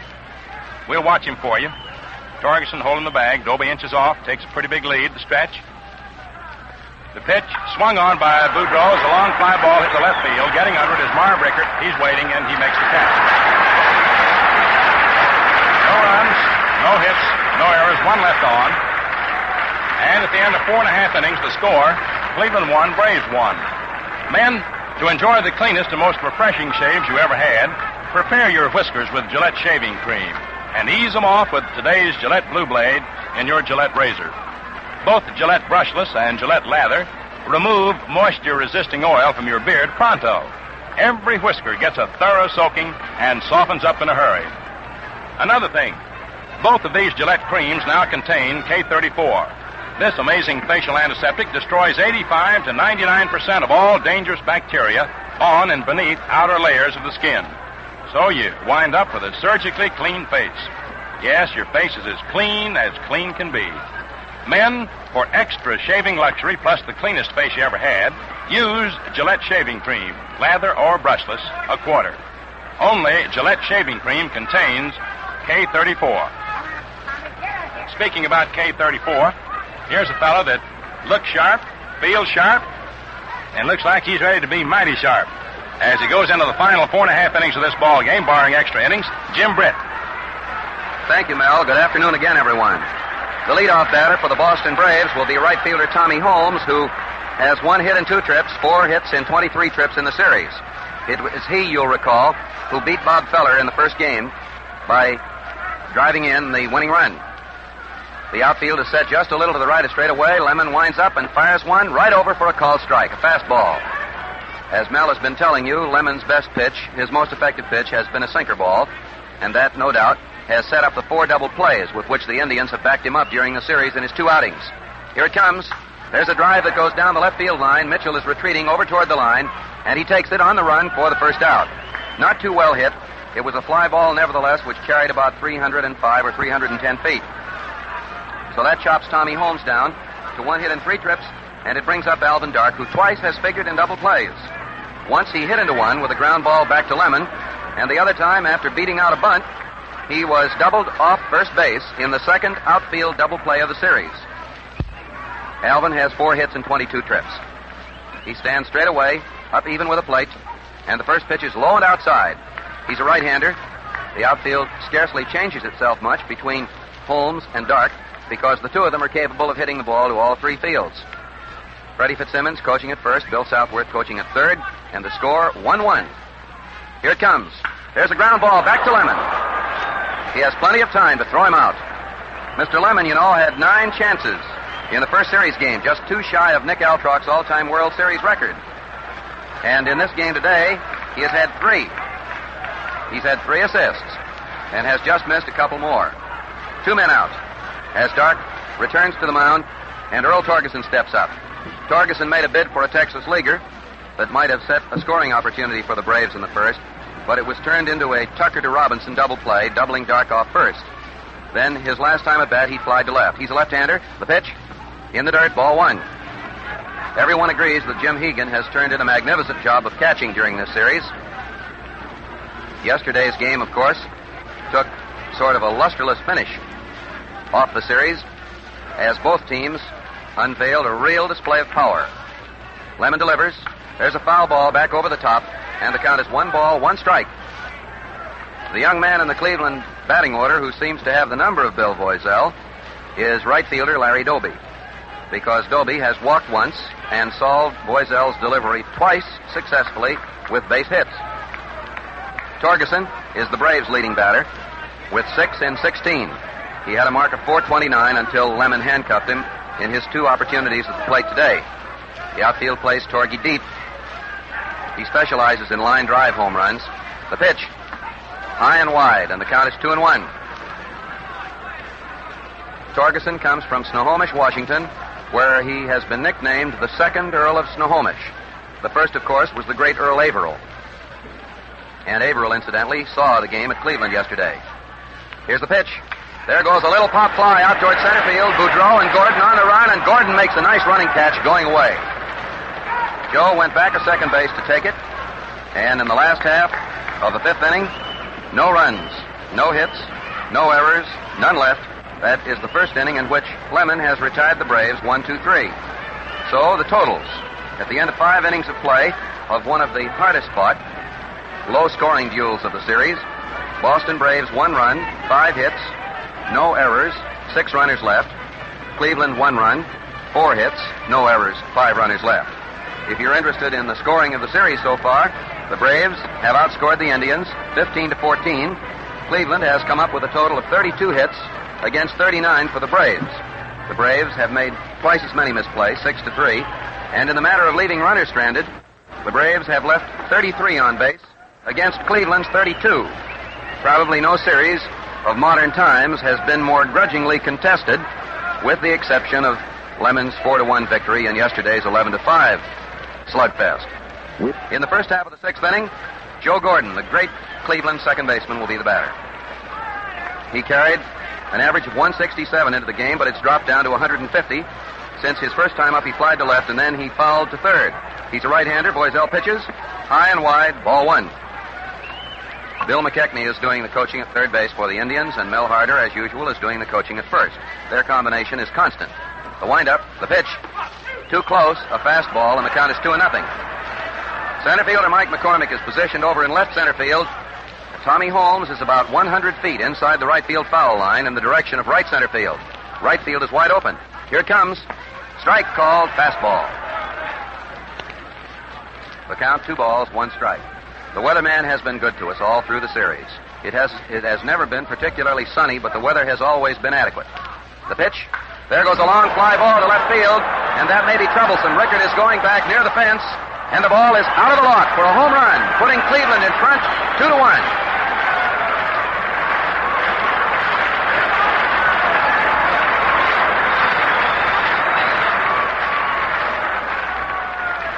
Joe Gordon hit a long, high fly ball that just cleared the fence to the left of the huge scoreboard. His first home run of the series, his 4th hit of the series, and it is now 2-1 as Billy Southworth rushes some relievers into action in the bullpen. Ken Keltner is the batter. He's a right-hander, and he lets the ball go by on the outside. Keltner got a hit his first time up in the series, and he has nothing in his last 18 trips. The outfield deep to the left. There goes a high pop fly back up third base. Bob Elliott is going back, calling for it in foul territory, and he takes it for the first out. So that's 9-3 for Keltner in this game. Once more, Bob Lemon and the Cleveland Indians are on top by a score of 2-1. The first run of the game was scored by Cleveland in the third when Mitchell singled to left just inside the line, and then after Doby had flied out, Boudreau bounced a double off Tommy Holmes' glove near the line in right field.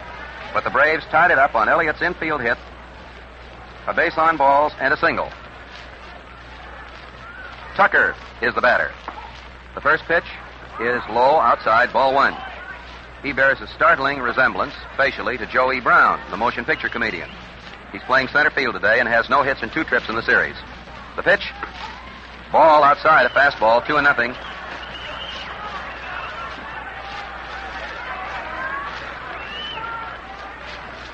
Two balls, no strikes.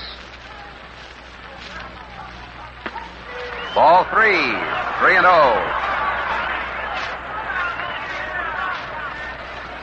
3 balls and no strikes. Joe Gordon's home run was his 4th in World Series competition. Here's the pitch. That one missed the inside corner, and it is the second base on balls given up by Boiselle. Tucker goes to first base, and that will bring up tall, left-handed Eddie Robinson of Paris, Texas. Mr. Gordon, a little earlier in the series, collected his 24th hit in World Series competition, and his 4th home run has put Cleveland in front 2-1. Robinson is hitless in 2 trips. Boiselle delivers outside. Ball 1. Boiselle has suddenly lost his ability to catch the corners, and Red Barrett and Warren Spahn, the latter the hero of yesterday's game defensively, are warming up. The stretch, the pitch. Inside, ball 2, 2-0. Eddie Stanky charges in from his second base position in an effort to settle down the big South Carolinian. Boiselle turned his back on him for an instant, not knowing that Eddie was there. They make quite a picture, by the way. Stanky is very much shorter than Bill. He pats him affectionately on the back with his glove and then goes back to his position. Stanky occasionally, with a right-hander up, will play out on the grass about 5 or 6 feet to the right of second base. With a left-hander like Eddie Robinson, he's about 35 feet to the right of second. 1 man out in the 6th inning. Boiselle working from a stretch. There goes the runner, and there's a drive to right field for a solid base hit. Tucker is all the way to third base as Holmes throws into Stanky. Runners on first and third, and Boiselle is on the ropes. Jim Hegan will be the next batter. Robinson lined a solid single into right field. One of the most solid hits of the ball game, and his 5th of the series in 19 trips. Jim Hegan has 1 hit. He singled to left in the 2nd inning, then he went down swinging in the 4th inning. Boiselle takes his stretch. He throws it. There's a ground ball, and that one goes to Elliott. Elliott throws to second to first, and it is dropped, and it is 3-1. Stanky's throw to first base was poor. It was high. It struck the heel of Earl Torgerson's glove, and he knocked it down as the Braves blew a perfect opportunity to retire the side with a double play. Tucker scored. on Hegan's fielder's choice. No error is charged. Hegan is given credit for driving in a run. He's on first base with 2 men out. The play was 5-4. Elliott to Stanky, and Bob Lemon comes up. Boiselle, with luck, could have been out of the inning, but the Braves have consistently been unable to match Cleveland's double plays. Here's the pitch.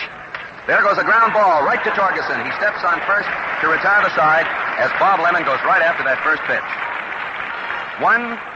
2 runs for Cleveland in the inning. 2 hits, no errors, a base on balls, and a runner left.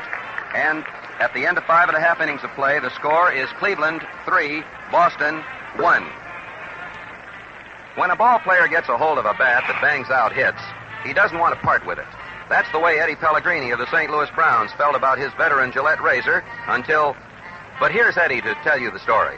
Hello, fans. I always thought my old Gillette razor was tops until on the train one morning recently, I tried a friend's new super speed razor.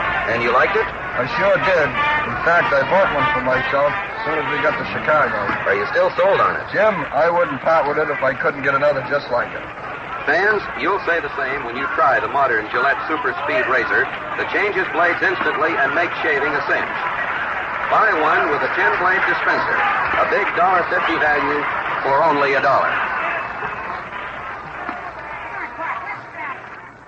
Cleveland came up with 2 runs in the first half of the 6th inning as Joe Gordon hit his 4th World Series home run, his first in this one, and the Braves missed a double play. So Cleveland now has 3 runs, 6 hits, no errors, 6 men left, and Lemon is within 1 run of facing an exactly similar situation to game number 2, in which he was the winner by a 4-1 score. Bob Elliott is the batter.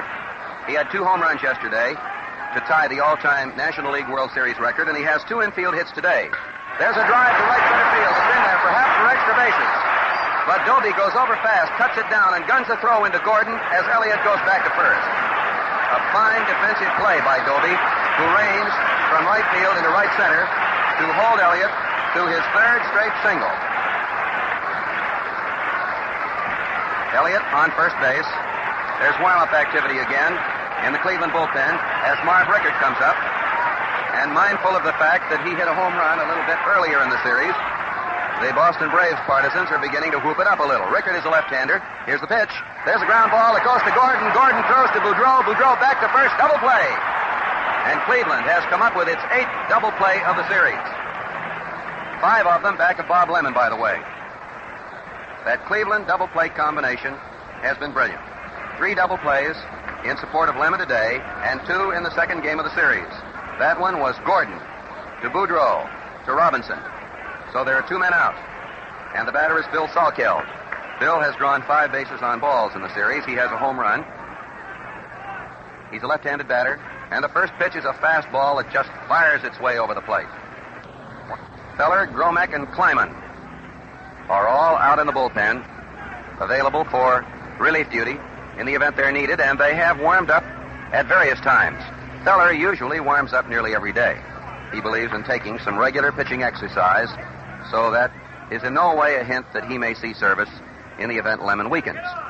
Lemon so far has shown not the slightest hint that he will do so. He delivers. There's a ground ball that goes to Gordon.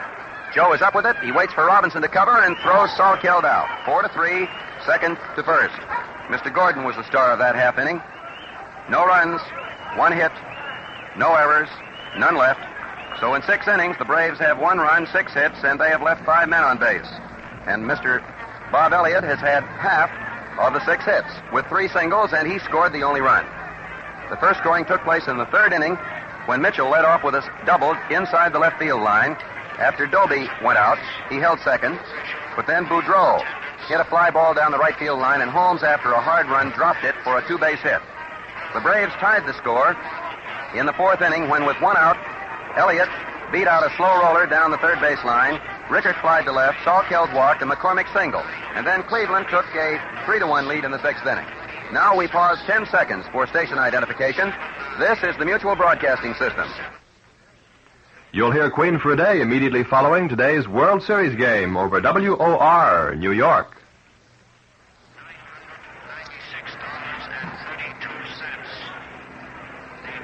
This is Jim Britt back at Braves Field on the banks of the Charles River in Boston, where the 6th World Series game score stands Cleveland 3, Boston Braves 1.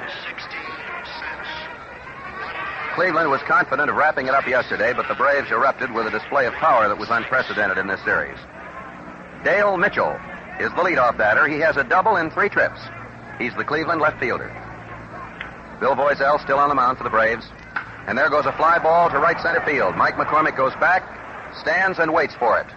He takes it for the first out. A routine fly ball. That's the second time Mitchell has flied out to center field.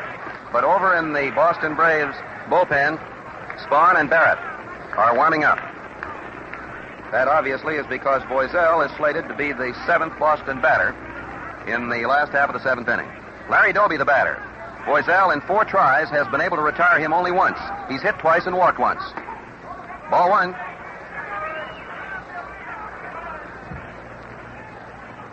One ball, no strikes. There goes a drive to center field, a hard line smash that drops safely, and it's a base hit. That's the 3rd hit for Doby off Voiselle. And incidentally, it gives Larry a total of 7 hits in the series, which, if my record is correct, is tops. Elliott has 7 now, too. Elliott and Doby are tied with 7 hits. Lou Boudreau, the batter. He doubled in the first Cleveland run. He's a right-hander. There's a pitch out, but no throw was made to first as Doby bluffed a steal. Doby is very fast. The attendance is 40,103. That's capacity here at Braves Field. 1 ball, no strikes. The pitch, low inside. The count, 2 balls, no strikes. It looked for an instant as though Boudreau was either going to bunt or intended to bluff a bunt, even with 1 out. Boudreau was hit right on the small of the back by one of Voiselle's pitches in the 1st inning. Then he doubled down the line in right field to drive in a run in the 3rd, and he hoisted a fly to left in the 5th inning. So he has 1 out of 2 officially today, and 6 out of 21 in the series. Doby is bluffing, and he is almost picked off. A fast throw over to first base, and he got back by 1 hand. He didn't slide, he just fell forward and grabbed the bag. The outfield is set to the left. Voiselle is standing back of the rubber. Now he toes it, takes a stretch. As Doby starts edging off, he draws another throw, but gets back easily this time, under Mel Harder's instructions. And time is called for an instant as Doby goes off the bag. And as he ties the shoelace on his right baseball shoe, Mel Harder kneels down and confers with him. 2 balls, no strikes. 1 man out, Doby on first. The 7th inning, Cleveland leading 3-1. Here's the pitch. There's a ground foul down the 3rd base line. That one missed being an extra base hit by a margin of about 3 feet. Cleveland scored 1 run in the 3rd, and 2 of the fans that time were so eager to capture that souvenir ball out on the field that they fell right over the flag-draped bunting and got it, of course. The count, 2 balls, 1 strike. The great Cleveland manager is having a good series for himself. Boudreau bats from that crouch. Voiselle stretches. There goes the runner, and a foul ball will bring him back. A high foul out of play to run the count to 2-2. Doby turned around and started back and was halfway back to first base even before the ball dropped down in the first base line. 2 strikes, 2 balls the count. Today, possibly it's because today's crowd is just a little less than half of yesterday's, the excitement of the 2 dugouts even seems to be missing. There's not much chatter, except some occasional bench jockeying. 2-2 the count. The pitch. There's a ground ball that goes to Elliott. Elliott throws to Stanky. That's 1. Stanky to first. Double play. Elliott to Stanky to Torgeson. And the Braves have finally managed to complete an around-the-horn double play for their 3rd twin kill in the series. And everybody is up now as the stretch half of the 7th occurs. At the end of 6.5 innings of play, the score is Cleveland 3, Boston Braves 1. Last inning, you heard Eddie Pellegrini of the St. Louis Browns say he thought his old Gillette was tops until he tried a friend's Gillette Super Speed razor. Fans, it stands to reason that over the years, Gillette technicians have made many improvements in the convenience and shaving qualities of Gillette razors. Yes, and if you're not using the improved Gillette Super Speed razor, you can't imagine what you're missing. This is the easiest shaving, most convenient razor ever. Among other features, it has a notched positioning bar for use with a Gillette dispenser. Just zip out a blade, hook it in place, twist the handle, and the razor closes. Beautifully designed, superbly made, this is a precision instrument. It can't jam, can't clog, and you don't have to be a locksmith to change blades instantly. Enjoy modern shaving satisfaction. Get a Gillette Super Speed Razor plus 10-blade Gillette dispenser. A big $1.50 value for $1. Cleveland collected no runs, one hit in that seventh inning, left no one on. The Indians have a total of 3 runs, 7 hits so far in this game. And the leadoff batter to oppose Bob Lemon in the seventh will be Mike McCormick, who has 1 hit and 2 trips, 6 out of 21. And it was he who scored Bob Elliott with the Braves' only run in the fourth. The Braves trail 1-3. Lemon pitches, and it's a strike called. It's getting very cloudy overhead, very dark, and somewhat ominous looking, as though there will be, after all, a threat of rain. 1 strike the count. Lemon takes his windup, and McCormick looks at one outside. That was a curveball, the count 1 ball, 1 strike. Actually, although he has yielded an earned run in this game, Lemon has been just about as effective in this one as he was in the first, when he allowed 8 hits but scattered them. Bob takes his windup, pitches, swing and a miss. He broke off a curveball, let her high near the outside, and the count is 1 ball, 2 strikes. Billy Southworth is coaching at third base. Freddie Fitzsimmons is doing the coaching at first. Lefty Warren Spahn and Red Barrett are still the Braves' warm-up pitchers. The windup, but before Lemon could start to pitch, McCormick stepped out. Bill Summers called time. Mike indicated that he had something in his eye. Lemon standing on the rubber, gets his sign. Here's the pitch. Outside. Curveball that missed the outside corner. Not by much. 2-2 the count. Eddie Stanky is in the on-deck circle, and there will doubtless be a pinch hitter for Big Bill Voiselle in this frame, since he is scheduled to be the third batter. Here it comes. Swing and a miss. Strike 3. Lemon fired a fastball, and that is his first strikeout of this game. He saved it for the stretch half of the seventh inning. Eddie Stanky hasn't had an opportunity to hit in this game. He has walked twice and has been left stranded both times. In the third inning, he got as far as third base on a bunt and a single. And then in the fourth inning, he got just as far as first. He's a right-hander. He swings and misses. That's about as hard as you'll see Stanky swing. He went after a curveball. 1 strike the count. 1 man out, and the Braves trail 1-3. This is another of the low-scoring games, with defense the outstanding factor. Lemon winds up, pitches, outside. He wastes that one, and the count is 1-1. 1 ball, 1 strike. The outfield set to the left. Billy Southworth is hopeful of sending this into a 7th and final World Series game, but Boudreau is supremely confident. Strike called. A fastball for a called strike 2, and the count is 1-2. Feller and Gromek are warming up for Cleveland as a precautionary measure. There's no one on. Lemon is in no trouble in this frame. He's yielded at least 1 hit in every inning save the 5th. He pitches. There's a slow roller that goes to third base. Keltner comes up, is off balance, throws, and he gets it. Bill Stewart held up his decision, seemed to be weighing it for an instant, and then gave the out sign.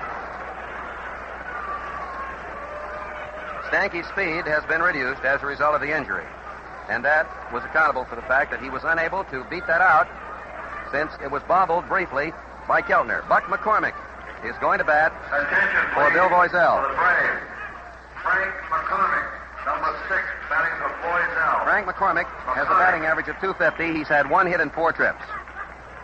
And that means that either Warren Spahn or Red Barrett is likely to come in and replace Bill Voiselle in the 8th inning. 2 men out as McCormick faces Lemon. Lemon, incidentally, has allowed only 1 hit over the last 3 full innings. He pitches and throws a sidearm pitch outside for ball 1. 1 ball, no strikes. The Braves haven't been able to find the range on the fences in their own ballpark, but they did so yesterday at Cleveland.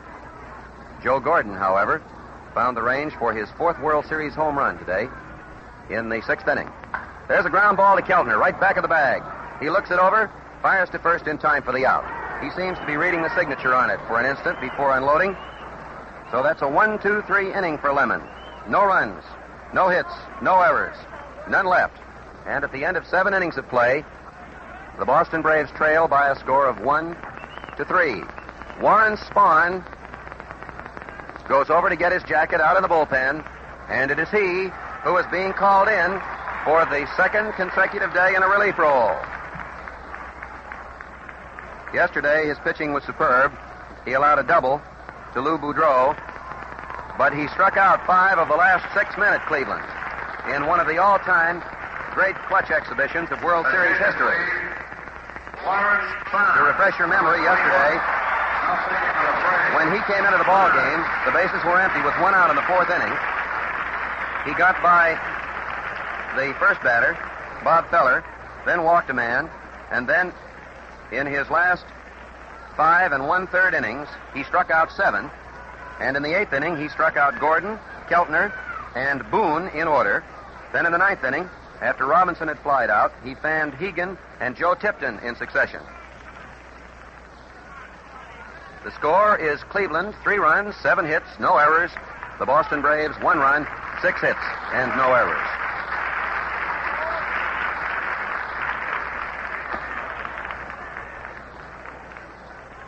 Spahn will have to oppose Gordon, Keltner, and Tucker.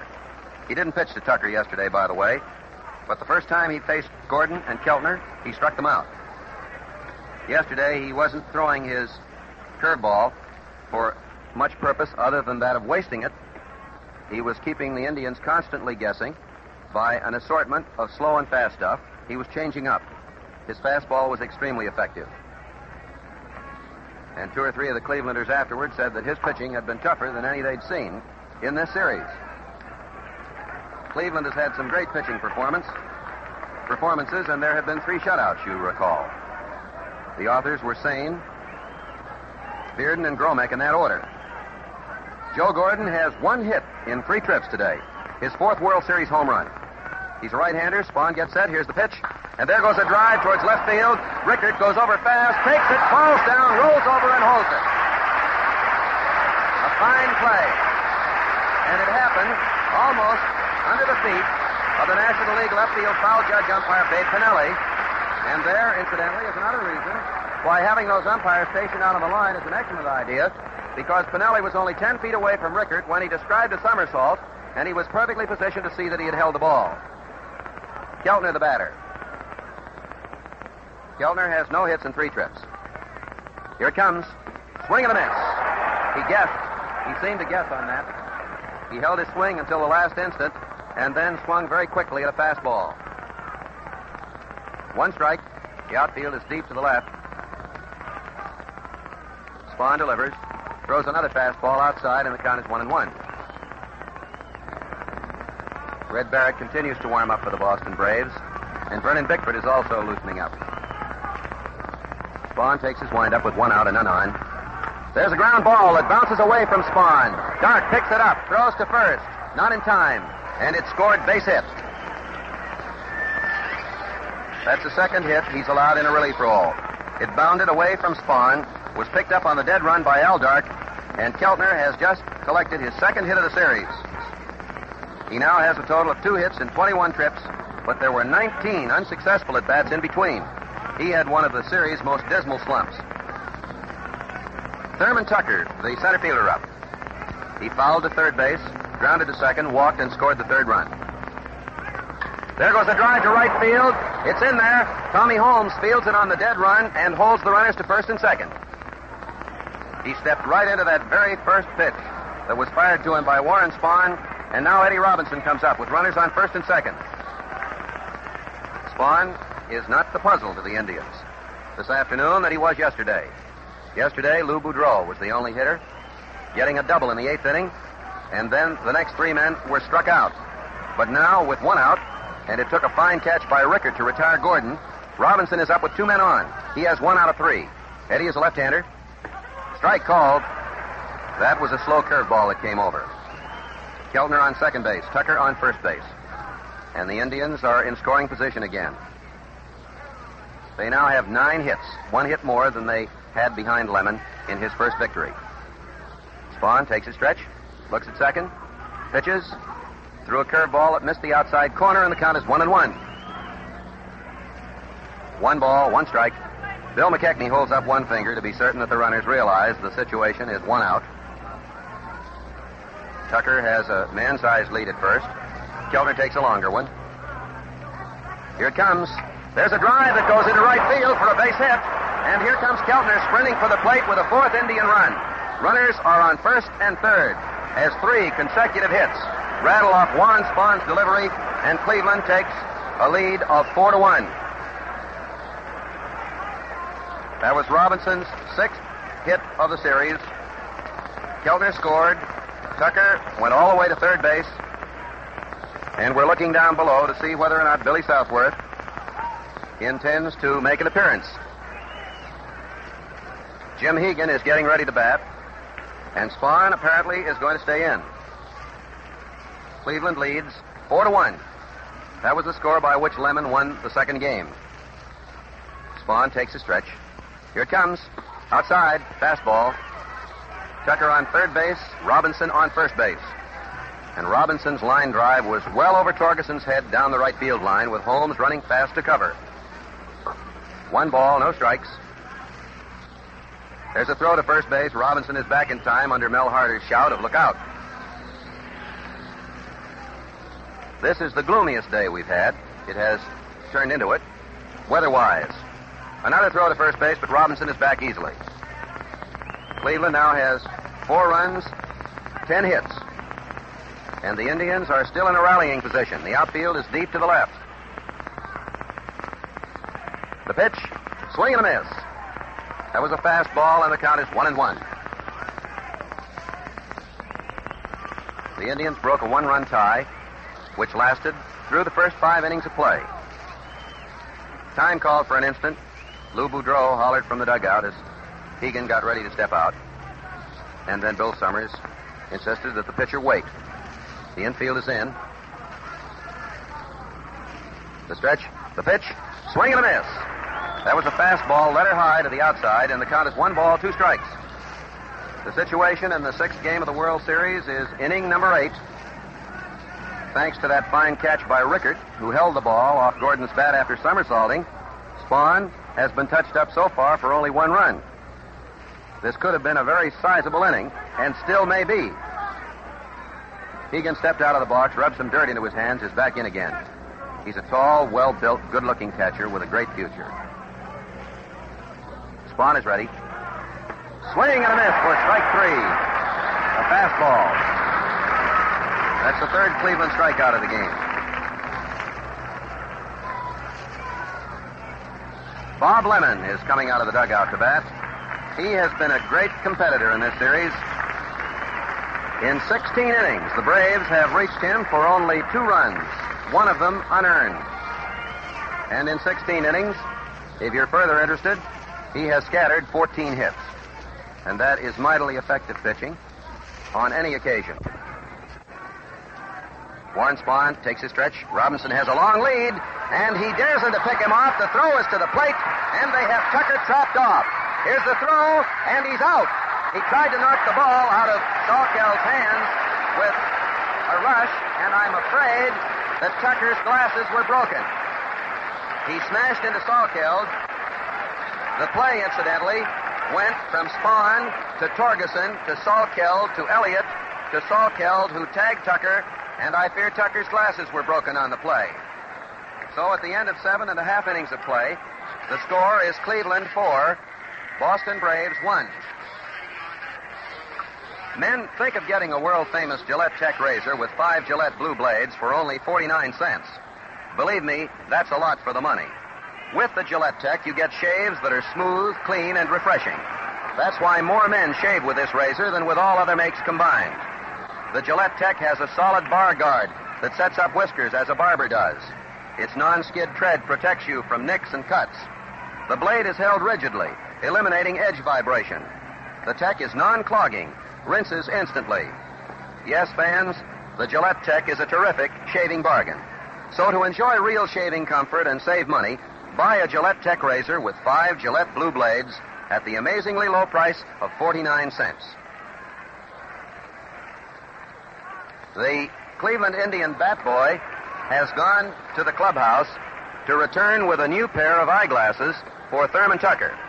What happened on the play was this. Eddie Robinson, who was on first base, presumably dared Spahn to pick him off. The Indian strategy was designed to make Spahn throw to first base to give Tucker a chance to score at the plate if anything went awry. But Earl Torgeson very quickly threw the ball home. They may be asking the Boston Braves whether or not they will permit a courtesy player to go into center field until Tucker gets his eyeglasses. What happened is Bill Summers has explained to Billy Southworth that he wants the game to be held up until Tucker's glasses arrive, and the bat boy has just come out with them to save the day. Tucker appeared to be cut very slightly. The crowd is giving him the treatment because of the way he ran into the catcher, but that's baseball. The idea was for him to try to score on the play. The play, by the way, was Spahn, the pitcher, to Torgeson, the first baseman, to the catcher, Bill Salkeld, to Elliott, the third baseman, back to Salkeld, who got the putout, and Robinson, who had gotten to second base, was not credited with a steal. Cleveland leads by a score of 4-1, and Tommy Holmes is the batter in the last half of the 8th inning. Lemon pitches, and there's a drive that goes to center field for a base hit. Holmes leads off with his second hit of the ball game. That is hit number 7 for the Boston Braves, and it's Holmes' 5th hit of the series. It brings up Alvin Dark. He beat out a bunt his first time at bat, was doubled up as Torgeson flied to Tucker, who made a sensational catch and throw to first. Then he hit into a double play and grounded back to the mound. Dark is a right-hander. Here it comes. Strike called. Feller and Gromek are warming up in the Cleveland bullpen.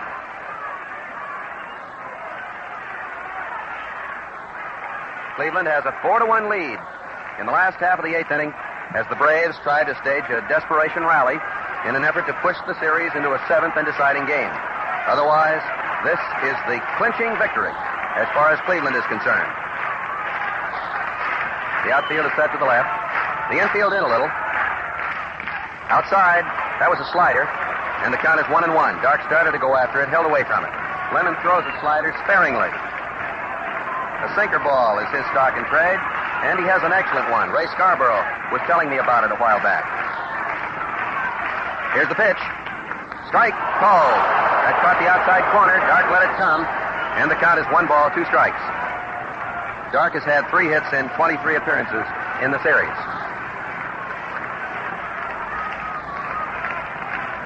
Ken Keltner is standing just inside the third base line, guarding it very closely. Tommy Holmes is being held right close at first base by Eddie Robinson. Here's the pitch. There's a drive that goes to right field. Doby comes in fast. He takes it, and Holmes has to go back. Dark was trying to hit the ball into right field, but it stayed up in the air long enough for Doby to make the play. Gene Bearden has joined Feller and Gromek in a warm-up capacity. So there's 1 out in the Braves' 8th inning, and Earl Torgeson comes up. The Braves need 3 runs to push this game into a tie status. Torgeson, who was the top batter of the series for the Braves, has no hits in 3 trips today. Lemon has slowed him down. He's a left-handed batter, and he hits a drive down the right field line. That is in there for extra bases. There goes Holmes to third base.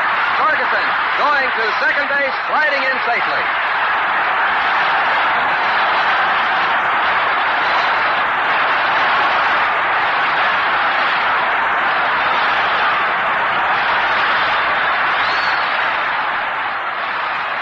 Torgeson, with a double to right, has moved Holmes to third. Lemon is going to stay in. Boudreau has already given him a reassuring pat on the back. Torgeson just collected his 3rd double, his 7th hit, to tie Bob Elliott and Larry Doby. And with Bob Elliott up, Bob has 3 consecutive singles. 2 of them infield hits, he has scored the Boston run. The catch that Doby made at the expense of Dark now looms as mightily important, because with Dark trying to hit the ball into right field on the hit and run, Doby came in fast and spirited and turned Holmes back. There's 1 out, 2 on. That was right up close to the ears for ball 1, a high, fast one. 1 ball, no strikes. Cleveland has 4 runs, 10 hits. The Braves have 1 run, 8 hits. That's the total to which they were held by Lemon in his second winning game of 4-1. He stands on the rubber. He's taking plenty of time. He's very deliberate. He winds up. He pitches and throws a sidearm pitch inside. That was a fastball, 2-0. Elliott is up there hopeful that the same kind of a pitching mistake that Bob Feller twice made against him yesterday will be repeated. And Lemon is bearing down all the harder, determined not to do so. 2 balls, no strikes. Here it comes. High, ball 3. 3-0. And Feller, Gromack, and Bearden just got a sign via the relay system to the bullpen to bear down a little more vigorously, as Lou Boudreau turned and looked out to the left of the flagpole where the Cleveland bullpen is hidden. 3-0 the count. Here's the windup. Strike called. Elliott was almost down on one knee that time, attempting to distract the pitcher, Bob Lemon, so that he would throw him ball 4. It's a 3-1 situation, with Holmes on third base, Torgerson on second base. Lemon standing on the mound. Elliott uses a very close stance, and they play him to pull the ball well to left. Here it comes. Swing and a miss. Fastball that came blazing like a streak right over the plate. And Elliott took a savage cut at him to run the string to 3-2.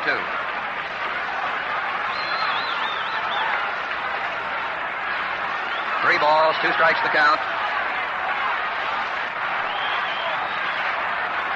Elliott waiting for the pitch, and the crowd now is hanging on the edges of its seats. Here it comes. Ball 4 to fill the bases. That was inside. That's the 4th base on balls off Lemon. And with the bases loaded and 1 out for the Braves, manager Lou Boudreau calls a halt. He raised his hand on high, comes in a way that would indicate there's going to be a new pitcher. He takes the ball from Lemon. Bill Summers makes a sign to the bullpen, and the right field foul line umpire, Joe Paparella, goes over to be certain that the new pitcher comes in promptly. So Lemon is driven out after 7 1/3 innings of his second World Series game, and Gene Bearden, who authored a 5-hit 2-0 shutout against the Boston Braves, is going to come in, so there is a possibility that Rickert, a left-hander, will be replaced. Attention, please. Gene Bearden. There's the announcement. Something for Cleveland. Gene Bearden, who is the great, courageous left-hander. He survived a torpedoed American naval ship in Kula Gulf. He still carries some of the steel that was necessary to reinforce a fractured knee and an injured skull. He's a tremendously likable left-hander. And you'll recall that he pitched a 5-hit shutout against the Boston Braves on the 8th of October. And in that game, 1 Brave reached third, and only 2 other Braves got as far as second base. Clint Knatzer, a Texan and a Braves outfielder, has a bat in his hand down in the Boston Braves dugout. Billy Southworth has moved in, and he just nodded his head to him, and Knatzer is going to come up and bat in place of left-handed Marv Rickert. The bases are loaded with 1 out for the Boston Braves in the 8th inning, and Cleveland leads 4-1. The condition of the playing field here at Braves Field, notwithstanding the fact that there have been some football games played on it, was put into excellent World Series condition by Al Oliver and his capable crew of groundskeepers. Clint Knatzer. They've just made the announcement. And for the benefit of those who didn't already recognize him, the information, together with his numeral, came over the public address system. There's 1 man out, and Cleveland has a 4-1 lead. Here's the windup. Bearden gets set. There goes a drive to center field. Going back for it is Tucker. He takes it, and here comes Holmes sprinting in with a run. There goes Torgeson on his way to third base. That was a wicked smash that went straight away to center field, and Holmes came in after the catch. Macy is going to come up in place of Salkeld. And Lou Boudreau comes in to say something to Jim Hegan, the catcher. The score is 4-2. Phil Macy, number 10. Batting for Salkeld. There are runners on first and third. Torgeson moving up on that wicked smash, and it was well tagged. It was a low line drive, and Tucker was able to get back under it. It was hit straight away to center field. Macy has scored a run, but he has no hits in 7 trips in this series. Billy Southworth is pulling all the strings he knows how. This is Bearden's second appearance of the series. 2 men are out. Cleveland leads by a score of 4-2. Macy stands very close to the plate. He's up in front of it, as a matter of fact. Inside, ball 1. And waiting hopefully in the on-deck area is Mike McCormick, who drove in the first Boston run of the game. Cleveland broke a tie with 2 runs in the 6th inning. One of them was Joe Gordon's home run, his first of the series, his 4th in World Series competition. The Indians added another run in the top half of the 8th inning. There's the stretch. Bearden gets set. He pitches. There goes a drive down the left field line, and the ball is off the wall. It is 4-3, and it is a double. Runners on second and third.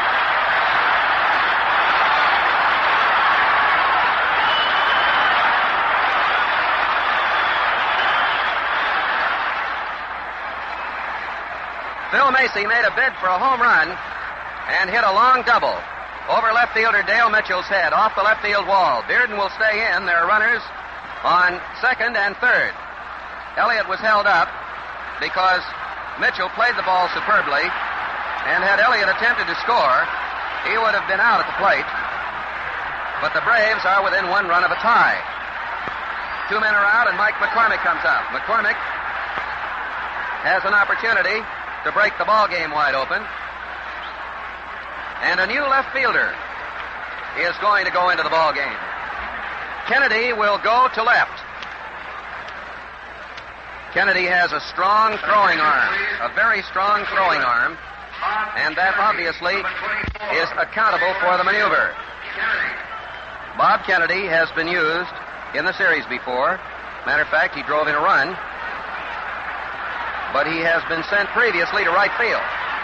Now Kennedy is in left field, Tucker in center, and Doby in right, with Mike McCormick up. McCormick has 6 hits and 22 trips. He's a right-handed batter opposing left-handed Gene Bearden, with Macy and Elliott on second and third. Strike called. The first pitch was a fastball that caught the outside corner. This is the 8th inning, and the Braves have fought their way back to within 1 run of a tie. Here it comes. There's a ground ball. Back to Bearden. He waits for Robinson to cover. Fires to first to retire the rally. Right back to the mound as McCormick tried to hit one through the middle. 2 runs, 3 hits. No errors, 1 walk. 2 runners were left on base.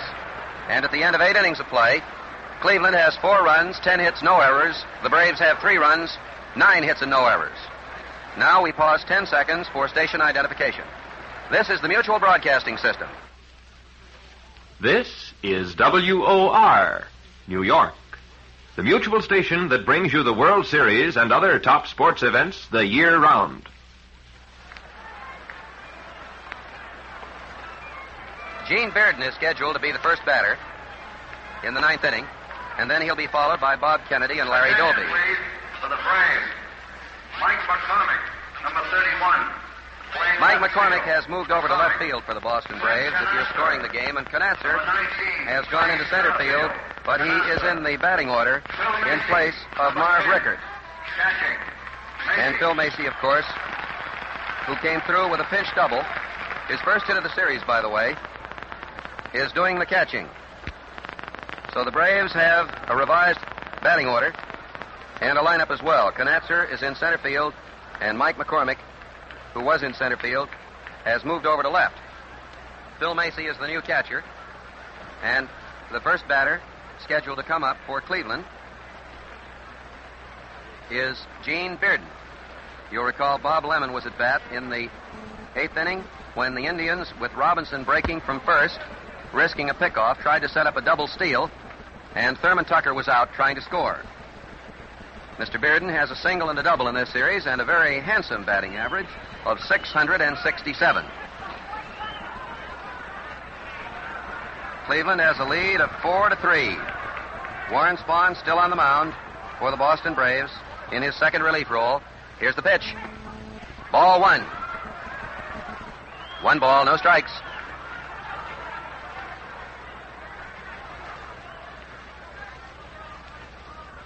Here it comes.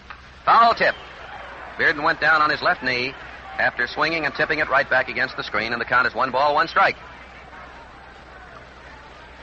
This has been one of the most exciting ball games of the entire series. The outfield is just a little to the right of straightaway. Here it comes. A fastball high, and the count is 2 balls, 1 strike. The sign has just gone out to right field, and Vern Bickford and Red Barrett start warming up again for the Boston Braves. Spahn winds up. He pitches. Ball 3. Low outside. 3-1. And Macy steps across the plate and fires one back. Macy's double, by the way, was just about halfway up on the left field wall. Here's the windup. Swing and a miss. Bearden was hopeful that that pitch would be to his liking. And when it came in just above the knees, he swung, and the count now is 3-2. He's knocking the dirt, some of the clay out of his spikes. Bill McKechnie is coaching at third. The first base coach is still Mel Harder. Spahn takes that big windup. He strides, delivers. Strike 3, swinging. That's his second consecutive strikeout, by the way, and his 9th of the past 2 days. He struck out Hegan in the 8th inning. 1 man out, and Bob Kennedy is the batter.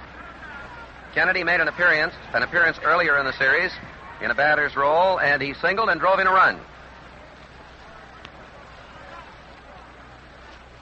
He's a right-handed batter. Strike called. That was a fairly slow pitch. 1 strike the count. Here it comes. Fastball low inside, and the count is 1-1. Kennedy has 1 hit in 1 time at bat and 1 run driven in this series. It was a single. Spahn takes a big windup. Swing and a miss. There was a jug-handle curveball, one of his specialties. He didn't throw it much yesterday. The count now is 1 ball, 2 strikes. The 4th Cleveland run was scored against Spahn, by the way. Kennedy sets himself close to the plate. Swing and a miss. Strike 3. For the second time in as many days, Spahn has struck out 3 consecutive Indians. That's 10 strikeouts for the Buffalo, New York southpaw in 24 hours. He finished up yesterday and richly deserved credit for the win. Larry Doby is the batter. Larry is one of the 3 top batters of the series with 7 hits. He has 2 out of 3 today. He's a left-hander. Strike called. That was a slow pitch that caught the outside, and Doby didn't want to go after it. There are 2 men out. First half of the 9th, Cleveland leading 4-3 in an exciting 6th game. That was high and inside, and the count is 1-1. If you're interested in stealing a look at the last of the 9th, Stanky is slated to lead off, and then probably a pinch hitter for Warren Spahn.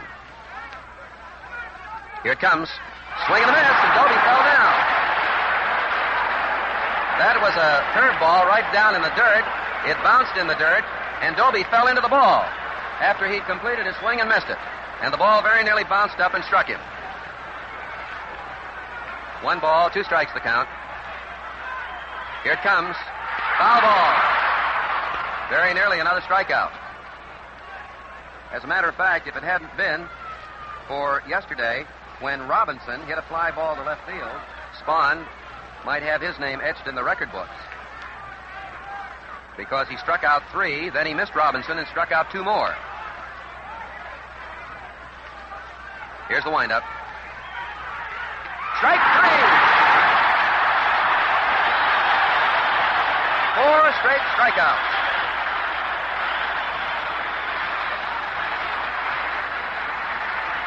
In an amazing demonstration of pitching magic, Warren Spahn regained his touch and struck out Hegan in the 8th, Bearden, Kennedy, and Doby in the 9th to run to 13, his strikeouts of the past 2 days.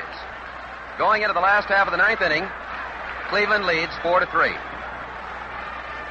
Right now, with winter coming on, is a good time to start a life-saving flow of food and clothing to some destitute European family through CARE packages. CARE is a non-profit organization approved by your government that guarantees delivery of your gift package to a specific individual in Europe.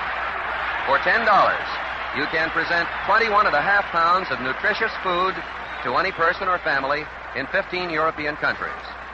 Just send $10 to CARE, C-A-R-E, New York, with your name and address and the name and address of the recipient.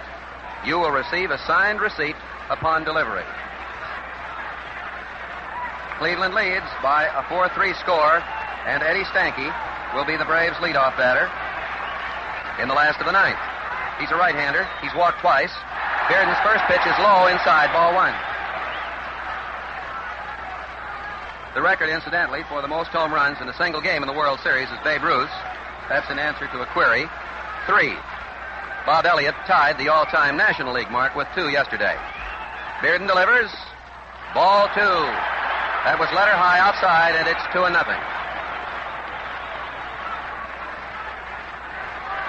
Bearden has faced 3 batters, and 2 of them have hit the ball extremely well. Knatzer's fly and Macy's double. Here it comes. Strike called. There was to be no denying young Mr. Bearden that time. He fired one right down the middle. And it's 2-1. Bob Feller and Steve Dromack are warming up for Cleveland. The Indians are trying to nurse a 1-run lead in the 9th inning. There goes a high, foul fly ball down the left field line. Kennedy running hard, but he can't get it. It fell out of his reach by about 20 feet, out in what normally would be the Boston Braves bullpen. 2 balls, 2 strikes. Both Keltner and Boudreau tried, but Kennedy was the only one who had any chance whatever. The outfield, with Stanky up, is playing well to the left. And his immediate problem, of course, is to get on base. He wasn't up there to wait Mr. Bearden out. As soon as that first good pitch came over with a count 2-1, he went after it. And now Bearden has him in a 2-2 hole. Bearden winds up. 3-2. That was a curveball that hung high to the outside. Incidentally, it is fairly dark here at Fenway Park. Very cloudy and ominous overhead. But it has been a very happy circumstance that this game went at all. Here it comes. There's a drive foul to left, a wicked line drive that bounces off the facade of the left field boxes. And it's recovered out there by the foul line umpire. Mr. Bearden has at least this edge against the batters in this inning. The darkness, I mean, because visibility handicaps the batters somewhat on such a day as this when the afternoon wears on. Here's the big one. Ball 4.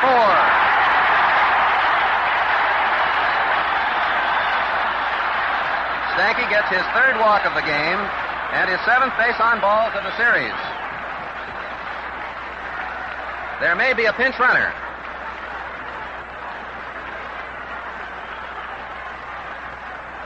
Connie Ryan is going to run for Stanky. And Sibby Sisti will bat for Spahn.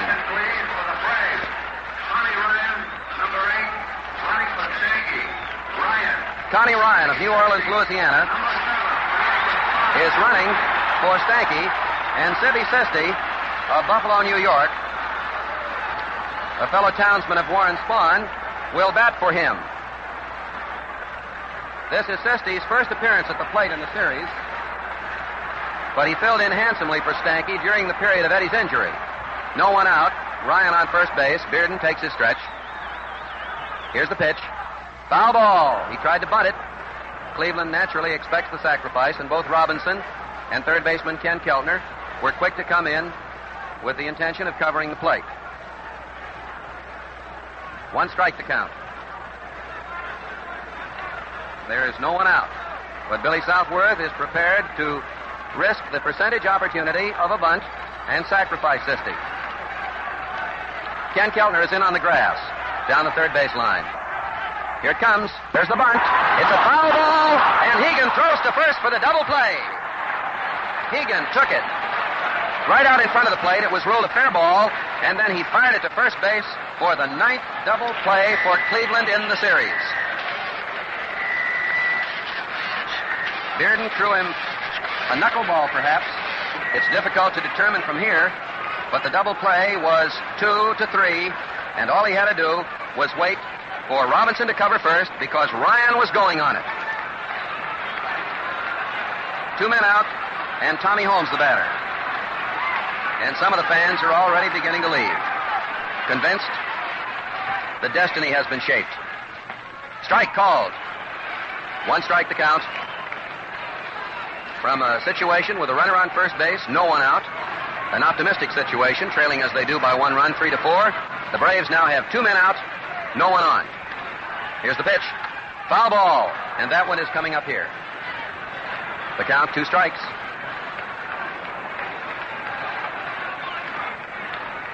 Incidentally, Cleveland in this game has had 4 double plays, so they've had 6 of their 9 double plays in support of Bob Lemon and Bearden.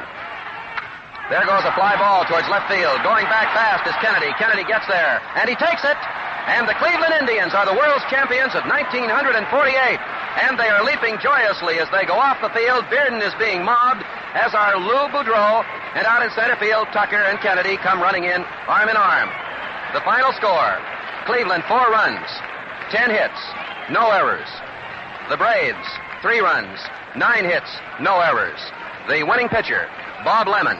The losing pitcher, Big Bill Voiselle. And camera flash bulbs are exploding all over the premises as the Braves, Billy Southworth, congratulates Lou Boudreau, and the Indians have tucked away the bunting in baseball's greatest classic.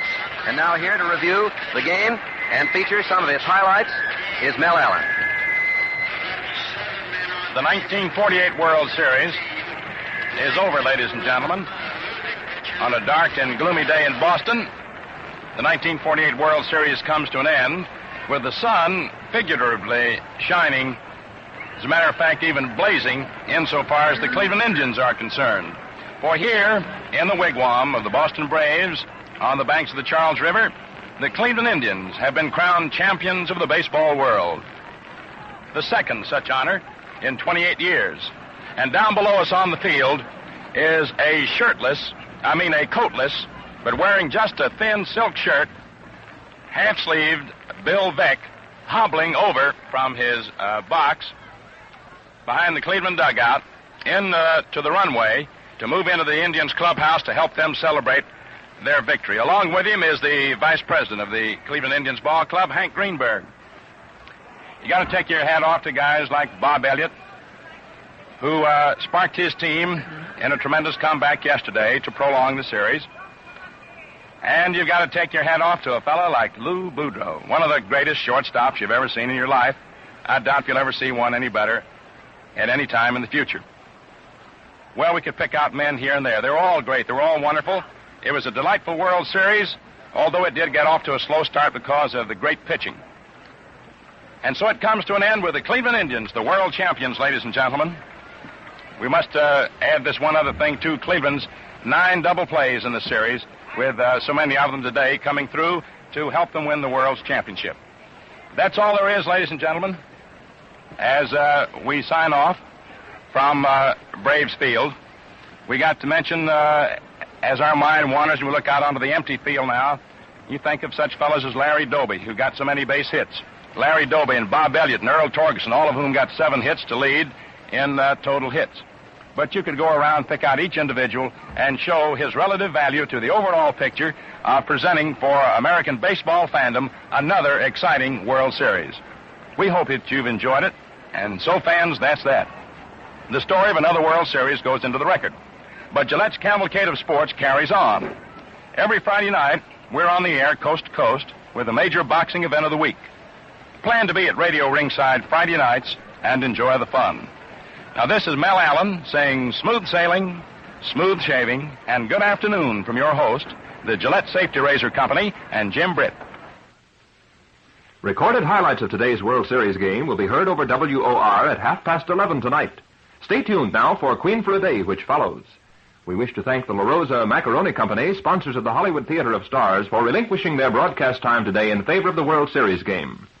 This is the Mutual Broadcasting System. From Forbes Field in Pittsburgh, the sixth game of the 1960 World Series, the New York Yankees versus the Pittsburgh Pirates, brought to you today by General Motors and by the Gillette Safety Razor Company. It's game number 6 of the 1960 World Series, and this is Jack Quinlan, along with Chuck Thompson, back here in Pittsburgh at the home of the Pirates, Forbes Field. This is where this thrilling show began 1 week ago today, and now, a week later, the Pirates lead the New York Yankees in the series 3-2. Today, the Pirates are sending right-hander Bob Friend to the mound in an effort to close out the series and raise the first World Championship flag over Forbes Field since way back in 1925. The Bucks are only 1 game away from the glory and the gold, although not necessarily in that order, and they would like to put that money in the bank tonight. The New York Yankees, with their backs to the wall, are countering with southpaw Whitey Ford. It was only this morning that the Yankee boss, Casey Stengel, finally made his pitching choice. He wasn't sure whether it would be Bob Turley or Ford. Both had beaten the Pirates in the series, and many observers figured that it would be Ford, since Whitey pitched the only shutout of the series. Last Saturday in New York's Yankee Stadium, Ford blanked the Pirates on only 4 hits by a score of 10-0, coasting to an easy Yankee victory. There were others, however, who figured that Turley had a better chance of squaring the series for the Bombers today. Ford, they reasoned, is not an effective pitcher with only 3 days rest normally. Turley, on the other hand, has had 5 days off. Turley pitched here last Thursday and defeated Friend 16-3. But Stengel has decided to go with Ford, the shutout pitcher. Well, to say that Pirate fans are happy, jubilant, excited, and optimistic is a rather mild way to put it. These fans are certain that nothing stands in the way now of the World Championship. The 2 teams arrived back in Pittsburgh on Monday night from New York, and upon arriving at the greater Pittsburgh airport, Danny Murtaugh and his Pirates were greeted by some 10,000 screaming fans. Fans who knew all along that their beloved Buccaneers could do it, that they could come back. Down here at home plate, we have the 6 umpires working the World Series. Captain Dick Grote of the Pirates is out there with the Pittsburgh lineup. Manager Casey Stengel of the Yankees has not arrived yet with the New York lineup. Here he comes now out of the Yankee dugout at third base. Now the starting lineup for the Yankees. Clete Boyer will lead off and play third base. Tony Kubek will be at shortstop, batting second. Roger Maris in right field, hitting third. Mickey Mantle in center field, batting cleanup. Yogi Berra in left field for the Yankees, hitting in the number 5 slot. Bill Skowron at first base, batting sixth. Elston Howard will do the catching. Bobby Richardson at second base, and Whitey Ford will do the pitching. Now we're going to have Jackie Heller doing the singing, Brad Hunt and his orchestra, and our national anthem.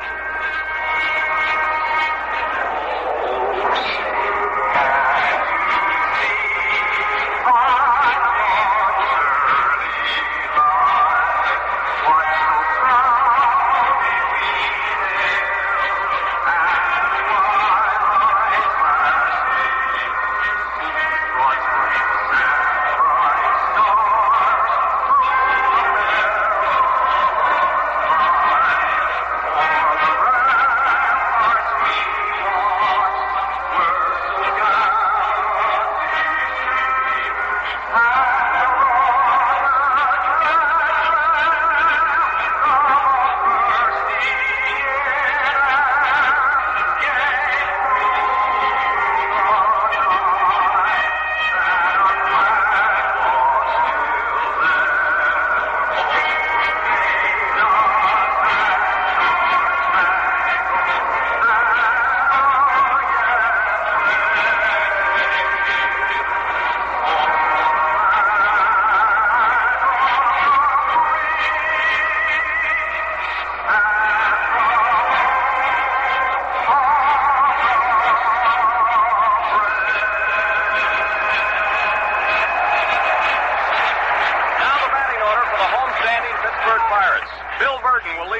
play center field.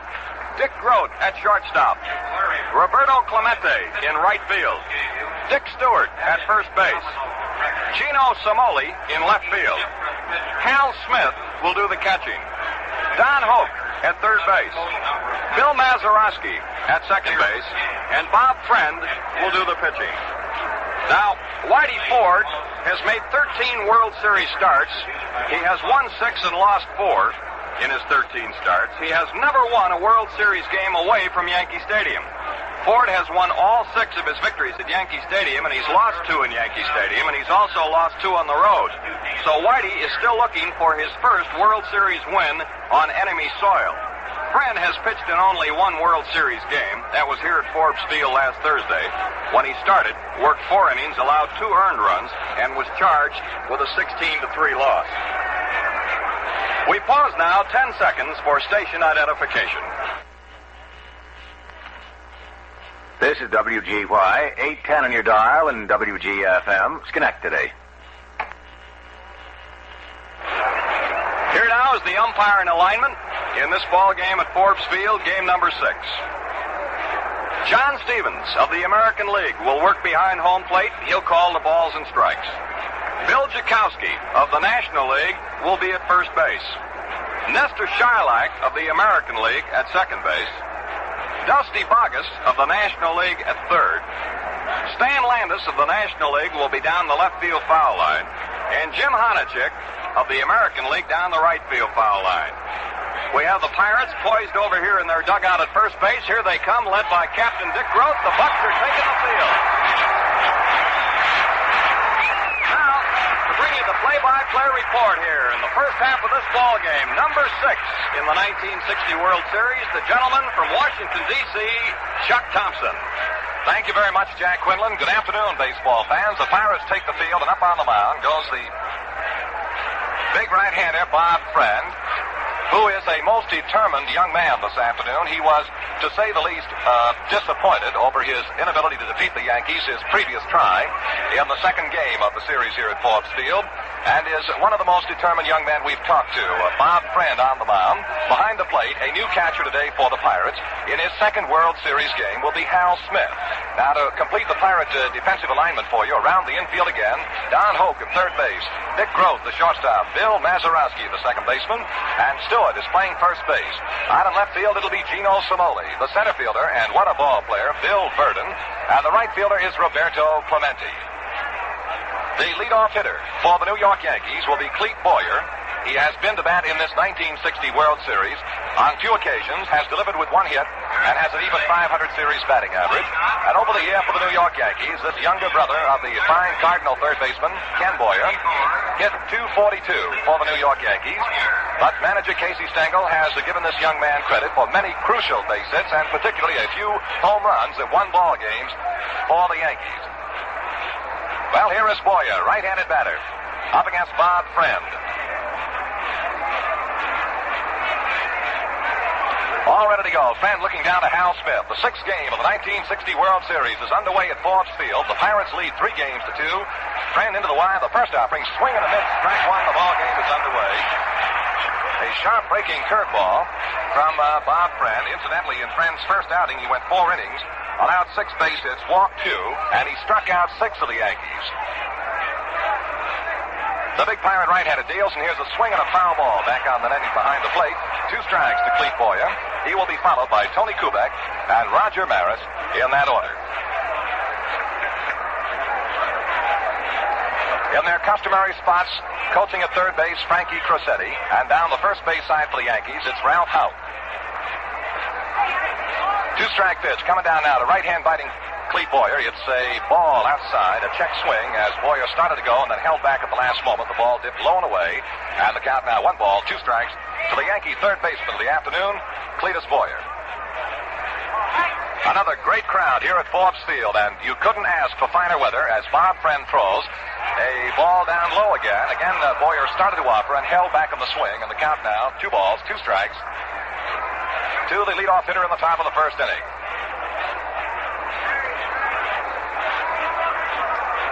Now Friend looking down to Hal Smith for the sign. Into the move now, and the 2-2 pitch coming to Boyer. Here it is. A ground ball hit right back to the mound on a check swing. Grabbed by Bob Friend. He throws to first in time to get Boyer. One up and one down. Boyer tried to hold back on that swing, it appeared, but he dribbled a little bit of a ground ball toward the mound, and Friend pounced on it and threw him out. One up, one down now, and here is Tony Kubek. Kubek has been to bat in the series 22 times with 9 base hits. And he has a World Series batting average of .409, hit .273 on the season for the New York Yankees, and today is celebrating his 24th birthday. 24-year-old youngster from Milwaukee. Bob Friend throws to the left-handed batter, high and outside, ball one.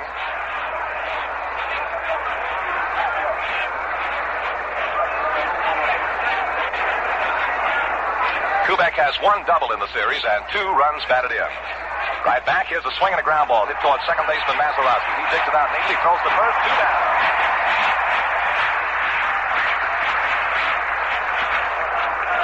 Two up and 2 down, and now here is Roger Maris against the right-hander Bob Friend today. Casey Stengel has dipped in there for some left-handed swingers. He's got 4 in a row in the batting order. Kubek, Maris, Mantle, and Berra. 2 out, none on, top half of the first inning, left-hand batting Maris, with a batting average of .250 in the series, and he hit .283 on the year. Runner-up in the home run championship in the American League. Swings and a foul ball that's sitting right below our booth. Well, Jack Quinlan made a bit of a prediction prior to the ball game today. He said, the only thing I'll predict this afternoon, Chuck, is the fact that we probably are due for a foul ball right up here in the booth, and I thought we had it, Jack. 1 strike to Maris. Maris has hit 2 World Series home runs here in 1960. Friend all ready to go. He throws, swinging another foul ball back up over our booth and out of play. 2 strikes to the Yankee right fielder Roger Maris. The Yankees have hit 8 home runs in the 5 previous games. Now the home run record for a 6-game series for one club is also held, as you well might suspect, by the Yankees. They hit 9 in 6 games in 1953. They also hold the 7-game record, hitting 12 in 1956. 2 out, not on. And the 2-strike pitch coming down to Maris. A curveball just misses, and the count is a ball and 2 strikes. Sharp breaking pitch from righty Bob Friend. Mazeroski, the Pirates' second baseman, cut around to the first base side of the infield, backed up in the outfield grass, the outfield deep, and swung a little bit toward right field to Maris. Polk is kind of deep at third base and wide of the bag. Grote favoring second. A Friend into the move now. The 1-2 pitch is a curve down low again, and the count is 2-2. 2 balls, 2 strikes to Roger Maris. Leadoff hitter Boyer bounced out to the pitcher, Bob Friend. And then Kubek hit a ground ball to Mazeroski, the second baseman, and was thrown out. And now the 2-2 pitch coming down to Roger Maris. Friend into the move, brings the arm over, deals, swing, and a foul ball in the dirt behind the plate. He gave him that downer once again, and Maris got a little piece of it and trickled it foul behind the plate. This series will be remembered, of course, for some of its great catches and the bombing of the Yankees, but I also think it might be remembered for the outstanding weather. You just couldn't have finer weather. Now the 2-2 pitch to Roger Maris, 2 out and an on. Swing and a high pop foul behind the plate is going to be out of play back among the spectators. And a souvenir baseball.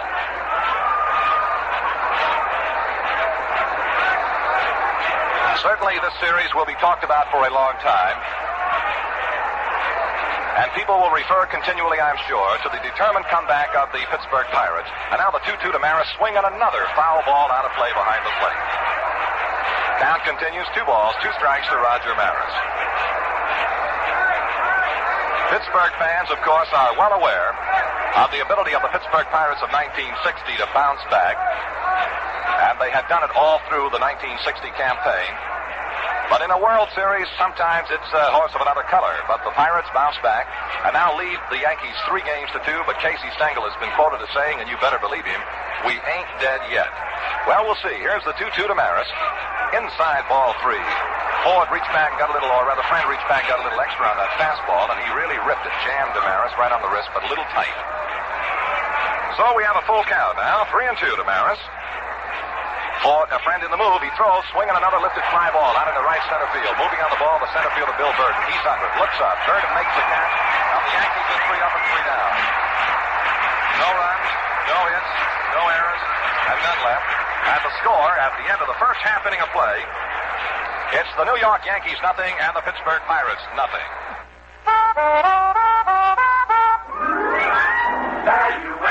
from GM. This year, General Motors offers you cars with more solid value built into them, more breadth of choice than you've ever known.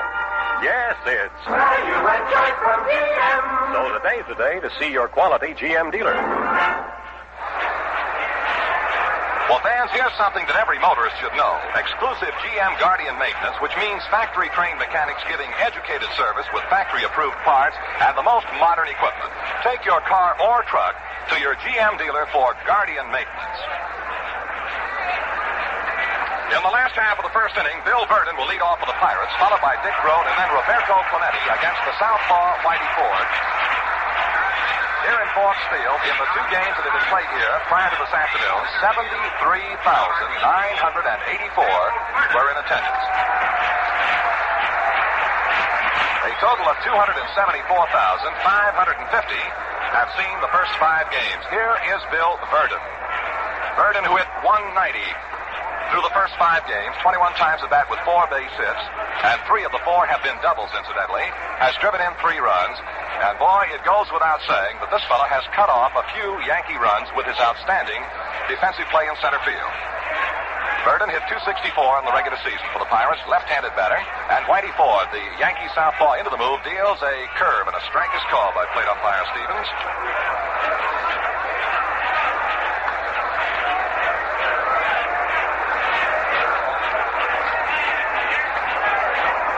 Now the one-strike pitch coming down to left-hand batting Ford. Verdon swung out a line drive into the center field. It's going to drop for the base hit in front of Mickey Mantle, and Verdon is on with a line single to center field.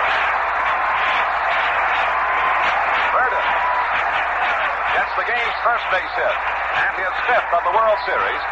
A line drive that drops in front of Mickey Mantle in center field. That brings on the Pirate captain and shortstop Dick Grote. In the series, Grote has officially batted 20 times with 4 base hits and has a .200 batting average. He has driven in a run for the Pirates and has 2 doubles. Tight to the bag at first is Scout.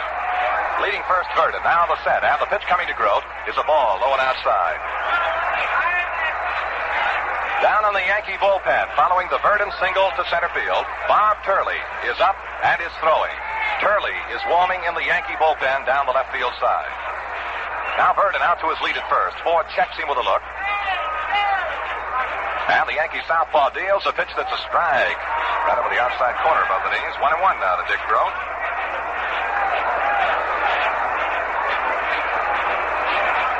Elston Howard doing the catching here in the 6th game for the Yankees. Around the Yankee infield, Boyer at third, Kubek at short, second baseman Richardson, first baseman Skowron playing tight to the bag, guarding against the lead of Verdon. Now the 1-1 pitch coming down to Dick Grote. Ford with a long set, kicks and throws. He curved him and it's cut foul into the upper deck behind first base. Now the count is a ball and 2 strikes to Dick Grote. The Yankee outfield has Yogi Berra in left field, Mickey Mantle in center field, and Roger Maris in right. Coaching again for the Pirates today at third base, Frank Osiak, and down the first base side, it's Mickey Vernon. Whitey Ford, possessor of one of the best moves in baseball insofar as going to first base, naturally cuts down in the lead of Bill Verdon. Now the set by Ford, and the 1-2 pitch coming to Grote, swinging a ground ball off the first base side to his left, Richards. He makes the throw to second base for 1 out, back to first for the double play. A very quick Yankee double play. Richardson went slightly to his left, made the grab, and wheeled his throw to Kubek. That forced Verdon coming down. Kubek's return throw to Skowron at first was in time to retire Grote, and the Yankees have come up with a double play. Second to short, back to third. 2 out and none on in the Pirate half of the first inning, no score. The Yankees in the top half of the inning were 3 up and 3 down, and now with 2 out and none on, here is Roberto Clemente, right-hand batting Pirate right fielder. Clemente hitting .286 in the World Series today. He hit .314 in the regular year for Pittsburgh. 4 throws. He curved him low inside. Ball 1. Bobby Richardson, the Yankee second baseman, is also back a couple of steps on the outfield grass, and he's pulled around a little bit toward the bag at second. And the 1-0 pitch is a slow curve hit down the right field line. It's fading. Is it fair or foul? It is a foul ball at the last moment. Way up there in the upper deck in the right field corner. Golly, that was surprising. I didn't realize at first that Clemente had the ball hit quite so well, but it zoomed in foul territory in the upper deck. A long foul ball. 1 ball, 1 strike now to Clemente. It is 300 feet down the right field foul line here at Forbes Field in Pittsburgh.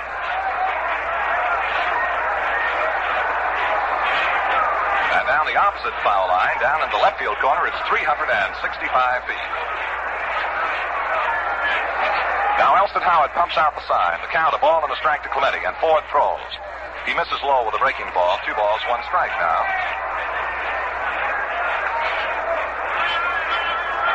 Clemente on the air for the Pirates, knocked in 94 runs. He's an exciting, dashing type of a ball player. All ready to go. The Yankee left-hander throws. Here's a swing and a ground ball off the first base side through the right field for a base hit. Clemente singles to right field. And the Pirates have picked up their second hit. Off Whitey Ford here in the first inning. 2 out. Clemente at first. And the batter is going to be Dick Stewart.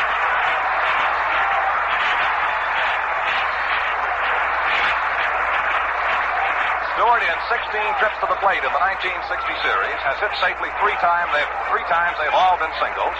He has yet to drive in a Pirate run, and he'd like nothing better, of course. Over the year, however, Stewart knocked in 83 runs for the Pirates. 2 out. Clemente, the runner at first base, scouring tight to the bag. And Ford leaning in now to pick up the sign from Elston Howard. Big, tall, powerfully built right-hand batting. Dick Stewart waiting. The pitch is outside. Ball 1. Well, this is the afternoon. The Pirates, of course, are hopeful of winning it all. And needless to say, the Yankees today have got to win, or there's no tomorrow. 1 ball, no strikes to Stewart. 2 out. Clemente, the runner at first base for the Pirates. No score in the ball game in the last half of the first. Now the 1-0 pitch coming down to Dick Stewart. Here it is. Curve. Big swing and a miss. Strike 1. Ford gave Stewart the slow curveball, and the big fella gave it a quick swing and couldn't find it. 1 ball, 1 strike to Stewart.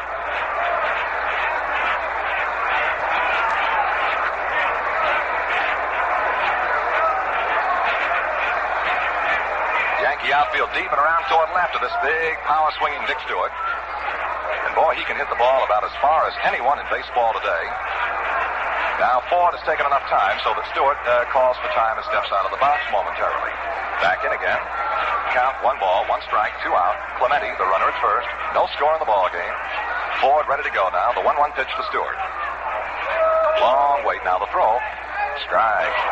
He got a good quick breaking ball over the outside corner above the knees. 1 ball, 2 strikes to Stewart.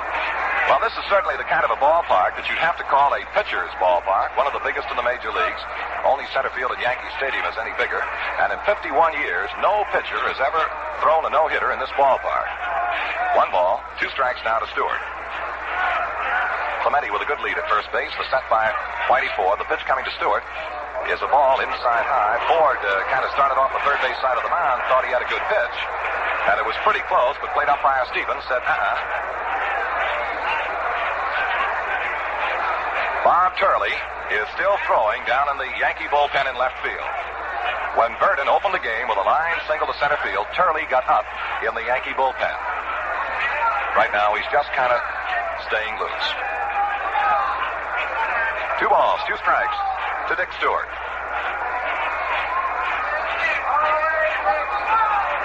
Ford all ready to go into the abbreviated stretch. The left-hander sets above the belt. Now kicks and throws. Ball 3 is up high. Fill the count now. 3-2. The Pirate first baseman, Dick Stewart.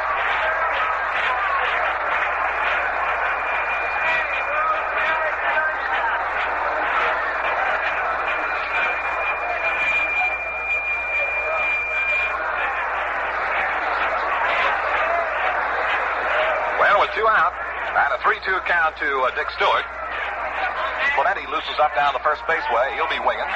Of course, Ford stares right at him to hold down that lead a little bit. Now the set. There goes Clemente. The pitch is swung on and missed. He struck him out.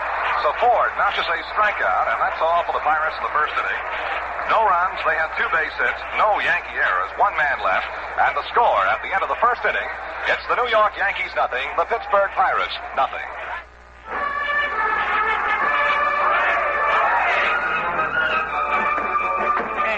Stokes, why do you drive into the bull ring? Matador, I just couldn't wait to show you this Chevrolet. New size, youth size Chevrolet.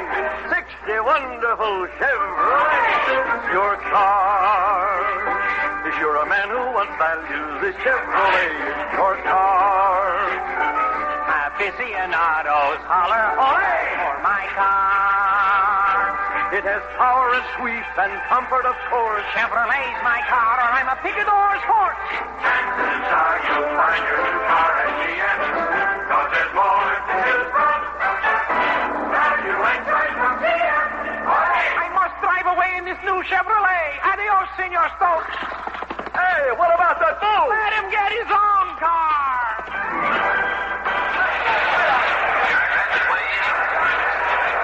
To lead off for the Yankees in the top half of the second inning, here is center fielder Mickey Mantle. Mantle having a tremendous series, particularly as a right-handed batter.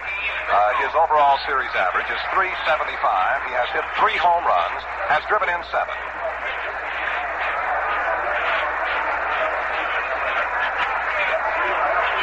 Bob Friend on the mound for the Pirates. Swings into the wind. The first pitch coming down to left-hand batting Mantle is high and outside for a ball.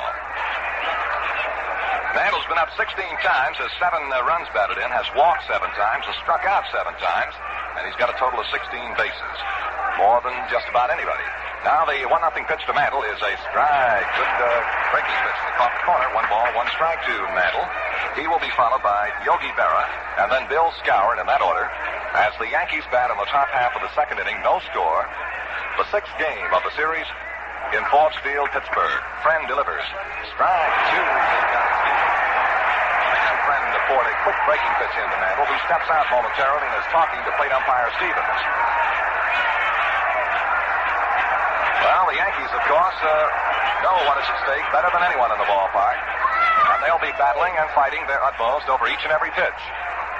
1 ball, 2 strikes, the count to Mantle. Left-hand batter against the right-hand tosses of Friend. Here comes the pitch. A bunt right back to the mound. Grabbed by Friend. He throws to first. In time, and that's all for Mantle. That's the second time we've seen Mantle bunting with a count of 2 strikes on it. You recall in Yankee Stadium he bunted the other day and bunted it foul and was a strikeout victim. This one went right straight back to the mound. Grabbed there by Bob Friend. And he threw him out. 1 out now. Here is Yogi Berra. Berra has been up in this 1960 series 14 times, has 3 base hits. They've all been singles. He's knocked in 2 runs, is hitting for a .214 average. Pitch coming down is a ball inside. Yogi only needs 1 single to equal the World Series record of the most 1-base hits in a total series, which is held by the Fordham Flash, Frankie Frisch, 45. He needs just 1 base hit to equal. Here's a ball high and outside now to Berra. 2 balls and no strikes.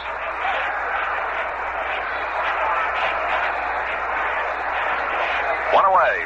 None on. Yankees at bat in the top half of the second inning. No score here at Forbes Field. Bob Friend throws, and Berra looks. It's low inside, and the ball 3. And Hal Smith kind of shakes his head a little bit at Bob Friend.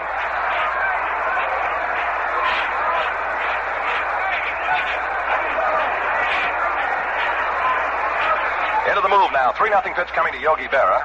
He looks and is down low for a ball 4, and so Friend has issued a walk to Yogi Berra. And the Yankees have their first base runner of the afternoon, bringing out Bill Skowron. Skowron has been to the plate in this series 23 times with 8 base hits. A very fine .348 batting average. Has a home run and a double to his credit, and 4 runs batted in. And this fella hits him a long way, particularly to center and to right center. Friend all ready to go now. In the set, he kicks and throws. Skowron swings ground ball by the first baseman Stewart out into the deep right field corner. Clemente is running it down as Berra swings second and digs for third. He'll pull in without a throw. And Skowron has ripped a ground single by the Pirate first baseman Stewart out into the right field corner. Berra has moved around to third base. And holding first with the Yankees' first hit of the afternoon is Bill Skowron. His 9th hit of this series. So with 1 away now, the Yankees have runners on the corners at first and third, and the batter will be the Yankee catcher of the afternoon, Elston Howard. Elston is hitting .462 in this series. 13 trips with 6 base hits, and he's had a little bit of everything. He's had a double, a triple, a home run, and 4 runs batted in, along with 3 singles. No score, but the Yankees threaten now with 1 out and runners at first and third. Elston Howard, lean right-handed batter, steps in, and Bob Friend kicks and throws. A ball low and outside to Howard.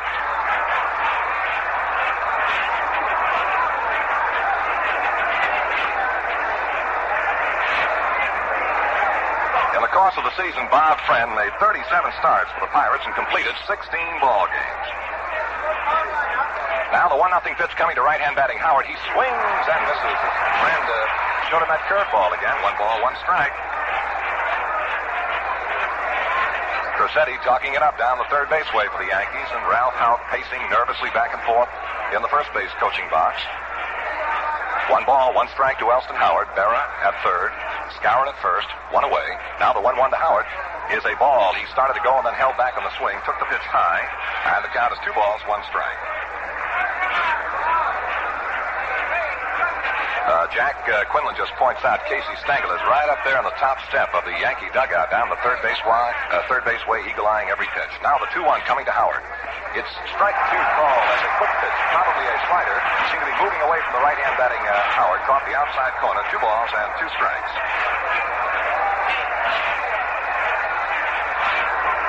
Three and 2, the count to Elston, or 2 and 2, the count to Elston Howard. Skowron at first, Berra at third. And Smitty down, pumping the sign, and Bob Friend about ready to go. He's in trouble here in the Yankee half of the second inning. The big Pirate right-hander sets. And the 2-2 to Howard. He swings at a high pop foul that's going to be out of play down the first base side. So the count continues 2 and 2 to Elston Howard.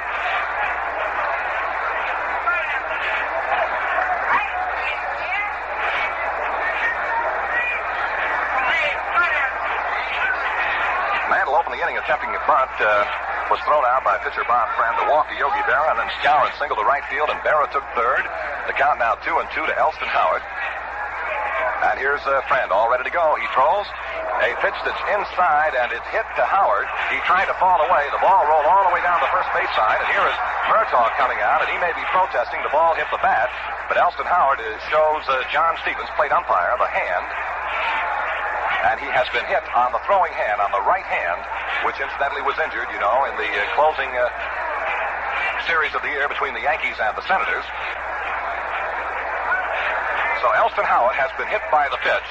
Down to second base goes Bill Skowron. On at first will be Elston Howard. And the batter with the bases loaded will be Bobby Richardson. And no one needs to be reminded about what this little fella from Sumter, South Carolina did with the bases loaded in Yankee Stadium. Richardson has driven in 9 runs in 5 games. Now, the record for runs batted in 6 games in a World Series is held by Ted Kluszewski of the Chicago White Sox, who knocked in 10 last year. And the record for runs batted in a 7-game series belongs to Yogi Berra, and it also is 10 runs batted in. And Richardson has 9 right now. Elston Howard is going to the dugout. It appears that he will not be able to continue as he moves down into the runway back to the Yankee clubhouse. And Stengel now has gone to the Yankee dugout off the third base side. And we'll have a runner coming out for Elston Howard.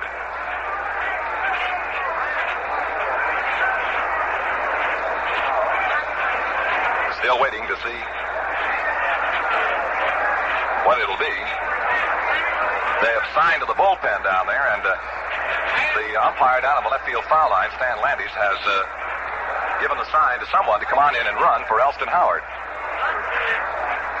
It looks like the big Yankee right-hander, Eli Gerba. We'll know in just a moment, but it is Eli Gerba, and we'll have the announcement. Gerba is running for Elston Howard, who was hit on the right hand by a pitch from Bob Friend and has left the ball game.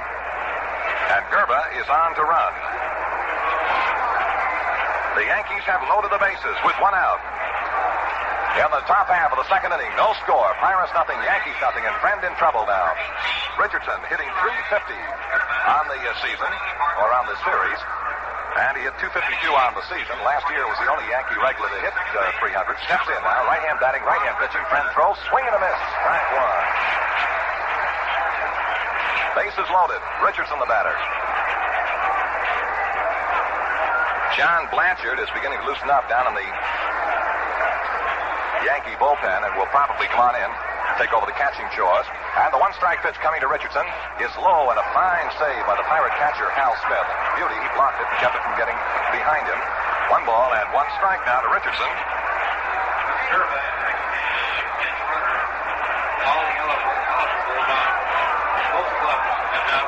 Now the 1-1 pitch coming down to Bobby Richardson. It's a pitch too high and outside, Bobby. For a ball, 2-1 now. Activity in the Pirate bullpen down in the right field corner. Tom Cheney and Vinegar Ben Mizell. Mizell and Cheney are warming in the Pirate bullpen in right field. A count, 2 balls, 1 strike to Richardson. Bases loaded, 1 out. The pitch.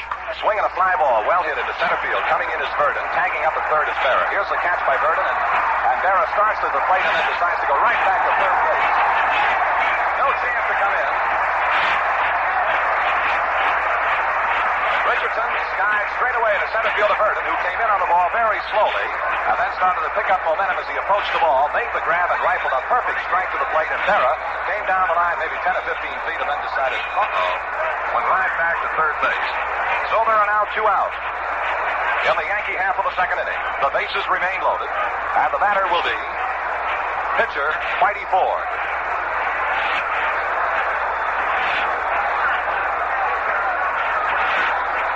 Ford, a left-handed batter, and he hit 151 on the season for the New York Yankees. All ready to go now. Friend throws outside low, ball 1 to Whitey. Incidentally, with the entrance of Gerba as a pinch runner for Elston Howard, now all of the eligible players in the 1960 World Series have seen service. Prior to today, Gerba was the only man who had not been in. Now the 1-0 to Ford. It's a strike over the outside corner of the letters. 1 ball, 1 strike to Whitey Ford.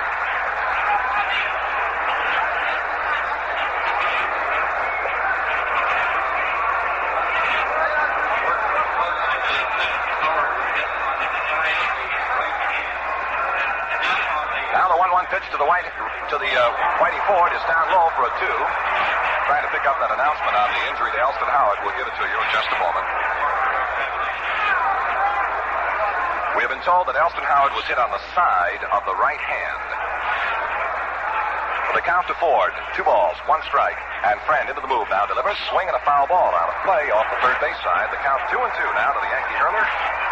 Bases loaded, 2 out. In the Yankee half of the second inning, no score. The Pirates nothing, the Yankees nothing.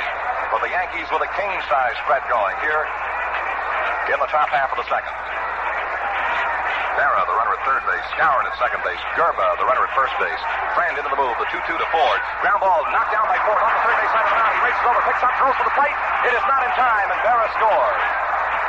A sharply hit ground ball off the third base side of the mound was knocked down by Bob Friend. He raced to the third base side, made the pickup. The only play possible was try and force Berra at the plate. He threw, but not in time.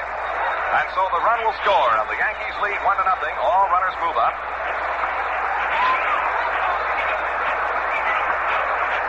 An infield hit off the glove of pitcher Bob Friend drives in the first Yankee run. It's 1-0 now. Ford is on at first base. Gerba down to second and Skowron over to third. And the top end of the batting order, Cletus Boyer. In the first inning, Boyer bounced out to pitcher Bob Friend. Ford stung that ball, hit it sharply off the third base side of the mound. Friend backhanded the ball. It was too hot to handle. By the time he recovered and threw to the plate, Berra had scored. The pitch, swing and a miss, strike 1. 2 out. Bases loaded. Yankees lead 1-0 in this top half of the second inning.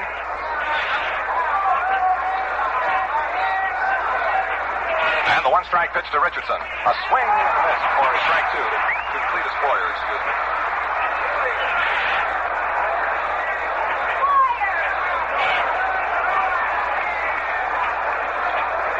Boyer waiting the 2-strike pitch from Bob Friend, who wastes no time. And the Pirate right-hander throws.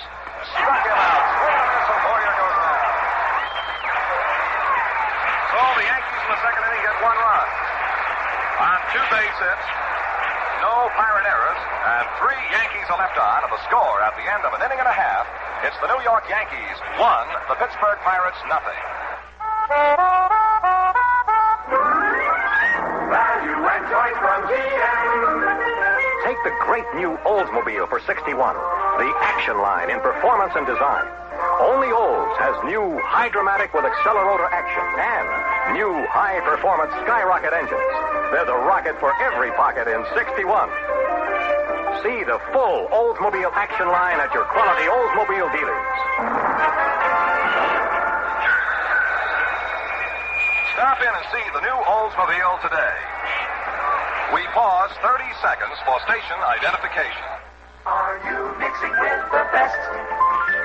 Saratoga Vichy with the yellow label. With the yellow label.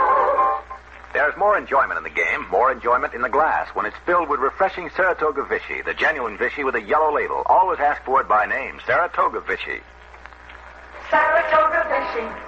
Yellow label. Saratoga Vichy. Yellow label. Saratoga Vichy. WGY, WGFM, Schenectady.